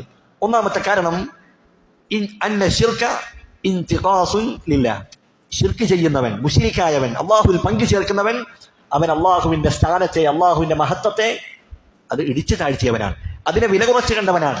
ഹദീസിൽ നമുക്ക് കാണാം, യഹ്യ ബിൻ സക്കരിയ അലൈഹിസ്സലാം, സക്കരിയ അലൈഹിസ്സലാമിന്റെ മകനായ യഹ്യ നബി അലൈഹിസ്സലാമിനോട് അള്ളാഹു 5 കാര്യങ്ങൾ കൊണ്ട് കൽപ്പിക്കുകയുണ്ടായി. ആ 5 കാര്യങ്ങൾ അത് ബനൂ ഇസ്രായേൽ അവരോട് കൽപ്പിക്കുവാനും അവരോട് അതനുസരിച്ച് പ്രവർത്തിക്കുവാനും അള്ളാഹു കൽപ്പിക്കുകയാണ്. ആരോട്? യഹ്യ അലൈഹിസ്സലാമിനോട്. ഒന്നാമത്തെ കാര്യം എന്താണ്? അൻ തഅ്ബുദുല്ലാഹ വലാ തുശ്രികൂ ബിഹി ശൈആ, അവർ അള്ളാഹുവെ മാത്രം ആരാധിക്കുക, അവരിൽ യാതൊന്നിനെയും പങ്കു ചേർക്കാതിരിക്കുക. അതാണ് ഒന്നാമത്തെ കാര്യം. എന്നിട്ട് അവിടുന്ന് പറയുന്നു, വ ഇന്ന മസല മൻ അശ്റക ബില്ലാഹ്, അള്ളാഹുവിനോട് പങ്കു ചേർക്കുന്നവന്റെ ഉപമ എങ്ങനെയാണ്? കമസലി റജുലിൻ ഇശ്തറാ അബ്ദൻ മിൻ ഖാലിസി മാലിഹി ബിദഹബിൻ ഔ വരിഖ്, ഒരു വ്യക്തി അവന്റെ സമ്പത്ത് കൊണ്ട്, സ്വർണമോ വെള്ളിയോ ഉപയോഗിച്ചുകൊണ്ട് ഒരാൾ ഒരു അടിമയെ വാങ്ങിക്കുകയാണ്. എന്നിട്ടോ ആ അടിമയോട് പറയുന്നു, ഹാദിഹി ദാരി വഹാദാ അമലി, ഇതാണ് എന്റെ വീട് എന്ന് ആ അടിമയോട് പറയുകയും എന്നിട്ട് അവനോട് പറയുകയാണ്, ഫഅമൽ വഅദ്ദി ഇലയ്യ, നീ ഇവിടെ ജോലി ചെയ്യുകയും എന്നിട്ട് അതിന്റെ വരുമാനം എനിക്ക് നൽകണം എന്ന് ആ അടിമയോട് പറയുകയാണ്. എന്നിട്ട് ഫകാന യഅമലു, അങ്ങനെ ആ അടിമ അദ്ദേഹം ആ വീട്ടിൽ ജോലി ചെയ്യുകയാണ്, യജമാനന്റെ വീട്ടിൽ ജോലി ചെയ്യുന്നു. വയുഅദ്ദി ഇലാ ഗൈരി സയ്യിദിഹി, എന്നിട്ടോ അതിന്റെ വരുമാനം അവൻ നൽകുന്നതായിരിക്കാൻ അവന്റെ യജമാനനല്ല, മറ്റൊരാൾക്കാണ് അവൻ അതിന്റെ കൂലി നൽകുന്നത്. എന്നിട്ട് ഫഅയ്യുകും യർളാ അൻ യകൂന അബ്ദുഹു കദാലിക്, അപ്പോൾ നിങ്ങളിൽ ആർക്കാണ് നിങ്ങളുടെ അടിമ ഇങ്ങനെ ചെയ്യുന്നത് ഇഷ്ടപ്പെടുക? ഒരാൾക്കും ഇഷ്ടപ്പെടില്ല. കാരണം അയാളുടെ വീട്ടിൽ ജോലി ചെയ്ത അയാൾ വാങ്ങിച്ച അടിമയാണ്. എന്നിട്ട് അയാൾ ജോലി ചെയ്ത വരുമാനം, അതിന്റെ കൂലി മറ്റൊരാൾക്കാണ് കൊടുക്കുന്നത്. അതേ പ്രകാരമാണ് അത് ശിർക്കിന്റെ ഒരു ഉപമയാണ്. അള്ളാഹുവാണ് മനുഷ്യരെ സൃഷ്ടിച്ചത്, അള്ളാഹുവാണ് മനുഷ്യന് അവന് വേണ്ട റിസ്ക് നൽകിയത്, എല്ലാ അനുഗ്രഹങ്ങളും നൽകിയത് അള്ളാഹുവാണ്. എന്നിട്ടും ആ അള്ളാഹുവിനെ ആരാധിക്കാതെ മറ്റുള്ളവർക്ക് മറ്റുള്ളവരെ പങ്കു ചേർക്കുന്നവൻ, മറ്റുള്ളവരെ ആരാധിക്കുന്നവൻ, അവൻ അള്ളാഹുവിന്റെ മഹത്വത്തെ, അള്ളാഹുവിന്റെ സ്ഥാനത്തെ ഇടിച്ചു താഴ്ത്തിയതാണ്. അതാണ് ശിർക്ക് ഏറ്റവും ഗുരുതരമാകാനുള്ള ഒന്നാമത്തെ കാരണം. രണ്ടാമത്തെ കാരണമായി പണ്ഡിതന്മാർ പറയുന്നു, ശിർക്ക് എന്ന് പറയുന്നത് അത് അള്ളാഹുവിനോട് എതിര് നിൽക്കലാണ്. കാരണം അള്ളാഹു മനുഷ്യരെയും ജിന്നുകളെയും സൃഷ്ടിച്ചത് എന്തിനു വേണ്ടിയാണ്? വമാ ഖലഖ്തുൽ ജിന്ന വൽ ഇൻസ ഇല്ലാ ലിയഅ്ബുദൂൻ, അള്ളാഹുവിനെ ഇബാദത്ത് ചെയ്യുന്നതിന് വേണ്ടിയാണ്. ആ കാര്യത്തോട് എതിര് നിൽക്കുന്നവനാണ് ആര്? ശിർക്ക് ചെയ്യുന്നവൻ, അള്ളാഹുവിൽ പങ്കു ചേർക്കുന്നവൻ. അതാണ് ശിർക്ക് ഏറ്റവും വലിയ ഗുരുതരമായ പാപമാകാനുള്ള രണ്ടാമത്തെ കാരണം. മൂന്നാമതായി പണ്ഡിതന്മാർ പറയുന്നു, അൽ മുശ്രികു ഖദ് സവ്വാ ഗൈറല്ലാഹി ബില്ലാഹ്. മുശ്രിക്കായ വ്യക്തി അവൻ അള്ളാഹുവിന് പുറമെ ആരൊക്കെ വിളിച്ചു പ്രാർത്ഥിക്കുന്നുണ്ടോ, ആർക്കൊക്കെ അവന് ഇബാദത്ത് നൽകുന്നുണ്ടോ, അവൻ അള്ളാഹുവിനെയും സൃഷ്ടികളെയും എന്താക്കി? തുലനപ്പെടുത്തിയവനാണ്. അതാണ് മുശ്രിക്കുകളെ കുറിച്ച് അള്ളാഹു പറഞ്ഞതായി കാണാം, സുമ്മല്ലദീന കഫറൂ ബിറബ്ബിഹിം യഅദിലൂൻ. അവർ കാഫിറുകളായ ആളുകൾ അവർ അവരുടെ റബ്ബിന് സമന്മാരെ വെക്കുകയാണ്. അപ്പോൾ അള്ളാഹുവിന് പുറമെ മറ്റുള്ളവരെ വിളിച്ചു പ്രാർത്ഥിക്കുന്നവർ അവർ അള്ളാഹുവിന് പുറമെ ആരാധിക്കുന്നവരെയും അള്ളാഹുവിനെയും സമപ്പെടുത്തുകയാണ്, തുല്യപ്പെടുത്തുകയാണ് ചെയ്തിട്ടുള്ളത്. അതിനേക്കാൾ വലിയ അപരാധമായി, അക്രമമായി മറ്റെന്താണുള്ളത്?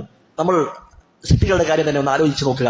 നമ്മുടെ ഇടയിൽ നല്ല വിദ്യാഭ്യാസമുള്ള, നല്ല ബുദ്ധിയുള്ള ഒരാൾ, അയാളെ നമ്മൾ ഒരു തീരെ വിവേകമില്ലാത്ത, വിദ്യാഭ്യാസമില്ലാത്ത ഒരാളുമായി നമ്മൾ അയാളെ സാദൃശ്യപ്പെടുത്തിയാൽ നമ്മൾ എന്ത് പറയും? അതെന്തൊരു അക്രമമാണ്, അയാളുടെ പദവിക്ക് യോജിച്ചതല്ല എന്ന് നമ്മൾ പറയും. പിന്നെ എങ്ങനെയാണ് ഖാലിഖായ, സൃഷ്ടാവായ, സൽഗുണ സമ്പന്നനായ, അത്രയും സിഫാത്തുകളുള്ള അള്ളാഹുവിനെ ദഈഫായ, അങ്ങേയറ്റം ദുർബലനായ, ധാരാളം ദുർബലതയുടെ വിശേഷണങ്ങളുള്ള മനുഷ്യരുമായി, സൃഷ്ടികളുമായി അള്ളാഹുവിനെ എങ്ങനെയാണ് സാദൃശ്യപ്പെടുത്താൻ കഴിയുക? ഒരിക്കലുമില്ല. അത് അങ്ങേയറ്റത്തെ ഗുരുതരമായ അക്രമമാണ്. അതാണ് ശിർക്ക്. അത് വൻ പാപമാകാനുള്ള മൂന്നാമത്തെ കാരണം. നാലാമത്തെ കാരണമായി പണ്ഡിതന്മാർ പറയുന്നു, അന്ന ശിർക വലാലുൻ മഹം. ശിർക്ക് എന്ന് പറയുന്നത് അത് തനിച്ച വഴികേടാണ്. കാരണം മറ്റ് തിന്മകൾ ചെയ്യാൻ, ഒരാൾ വ്യഭിചരിക്കാൻ, മോഷണം ചെയ്യാൻ, മദ്യപിക്കാൻ, അയാൾക്ക് എന്തുണ്ട്? അത് ചെയ്യാൻ അയാളുടെ പിന്നിൽ ഒരു ദേഹേച്ഛയുണ്ട്, ഒരു ആസ്വാദനം അയാൾ കണ്ടെത്തുന്നുണ്ട്. പക്ഷേ അത് ശരിയായ ആസ്വാദനമല്ല, അതിന്റെ പര്യവസാനം അത് ശിക്ഷയാണ്. പക്ഷേ ശിർക്ക് ചെയ്യാൻ ഇത്തരത്തിലുള്ള ദേഹേച്ഛകളോ ഒരു ആസ്വാദനമോ ഇല്ല. എന്നിട്ടും അള്ളാഹുവിനെ അയാൾ പങ്കു ചേർക്കുന്നുവെങ്കിൽ അതായ അയാളുടെ ഹൃദയത്തിന്റെ മാലിന്യത്തെ, ഹൃദയം അങ്ങേയറ്റം വഴികേടിലാണ് എന്ന കാര്യമാണ് അറിയിക്കുന്നത്. കാരണം അള്ളാഹു സുബ്ഹാനഹു വ തആല മനുഷ്യരെ സൃഷ്ടിച്ചത് എങ്ങനെയാണ്? ശുദ്ധ പ്രകൃതിയിലാണ്. അള്ളാഹുവാണ് സൃഷ്ടാവെന്നും അള്ളാഹുവാണ് എല്ലാത്തിനെയും ഖാലിഖെന്നും ആ അള്ളാഹുവിനാണ് ഇബാദത്ത് ചെയ്യേണ്ടതെന്നും പാകപ്പെട്ട രൂപത്തിലാണ് അള്ളാഹു മനുഷ്യരെ സൃഷ്ടിച്ചിട്ടുള്ളത്. അതിനുള്ള തെളിവുകൾ അള്ളാഹു അവന്റെ മുൻപിൽ നൽകിയിട്ടുണ്ട്. ഇതെല്ലാം അവഗണിച്ചുകൊണ്ട് അവൻ അള്ളാഹുവിൽ പങ്കു ചേർക്കുകയാണെങ്കിൽ അത് അവന്റെ ഹൃദയത്തിന്റെ മാലിന്യത്തെയാണ് സൂചിപ്പിക്കുന്നത്. അതുകൊണ്ട് തന്നെ ശിർക്ക് എന്ന് പറയുന്നത് അത് തനിച്ച വഴികേടാണ്. ആ ശിർക്ക് ചെയ്യുന്നതിന്റെ പിന്നിൽ അവന് മറ്റാസ്വാദനങ്ങളോ ദേഹേച്ഛകളോ ഒന്നുമില്ല. എന്നിട്ടും അവൻ അള്ളാഹുവിൽ പങ്കു ചേർക്കുന്നുവെങ്കിൽ ആ ശിർക്കിന്റെ അപകടം അത് വലുതാണ് എന്ന് പണ്ഡിതന്മാർ രേഖപ്പെടുത്തിയതായി കാണാം. ഇതാണ് ശിർക്ക് ഏറ്റവും വലിയ പാപമാകാനുള്ള കാരണം. ഇനി ശിർക്കിന്റെ അതിനുള്ള ശിക്ഷകളെ കുറിച്ചാണ് നമുക്ക് പറയാനുള്ളത്. ഇൻഷാ അല്ലാഹ് വരുന്ന ക്ലാസ്സിൽ നമുക്കതിനെക്കുറിച്ച് സൂചിപ്പിക്കാം. ബാറക്കല്ലാഹു ഫീക്കും. സുബ്ഹാനകല്ലാഹുമ്മ വബിഹംദിക അശ്ഹദു അൻ ലാ ഇലാഹ ഇല്ലാ അൻത അസ്തഗ്ഫിറുക വഅതൂബു ഇലൈക്.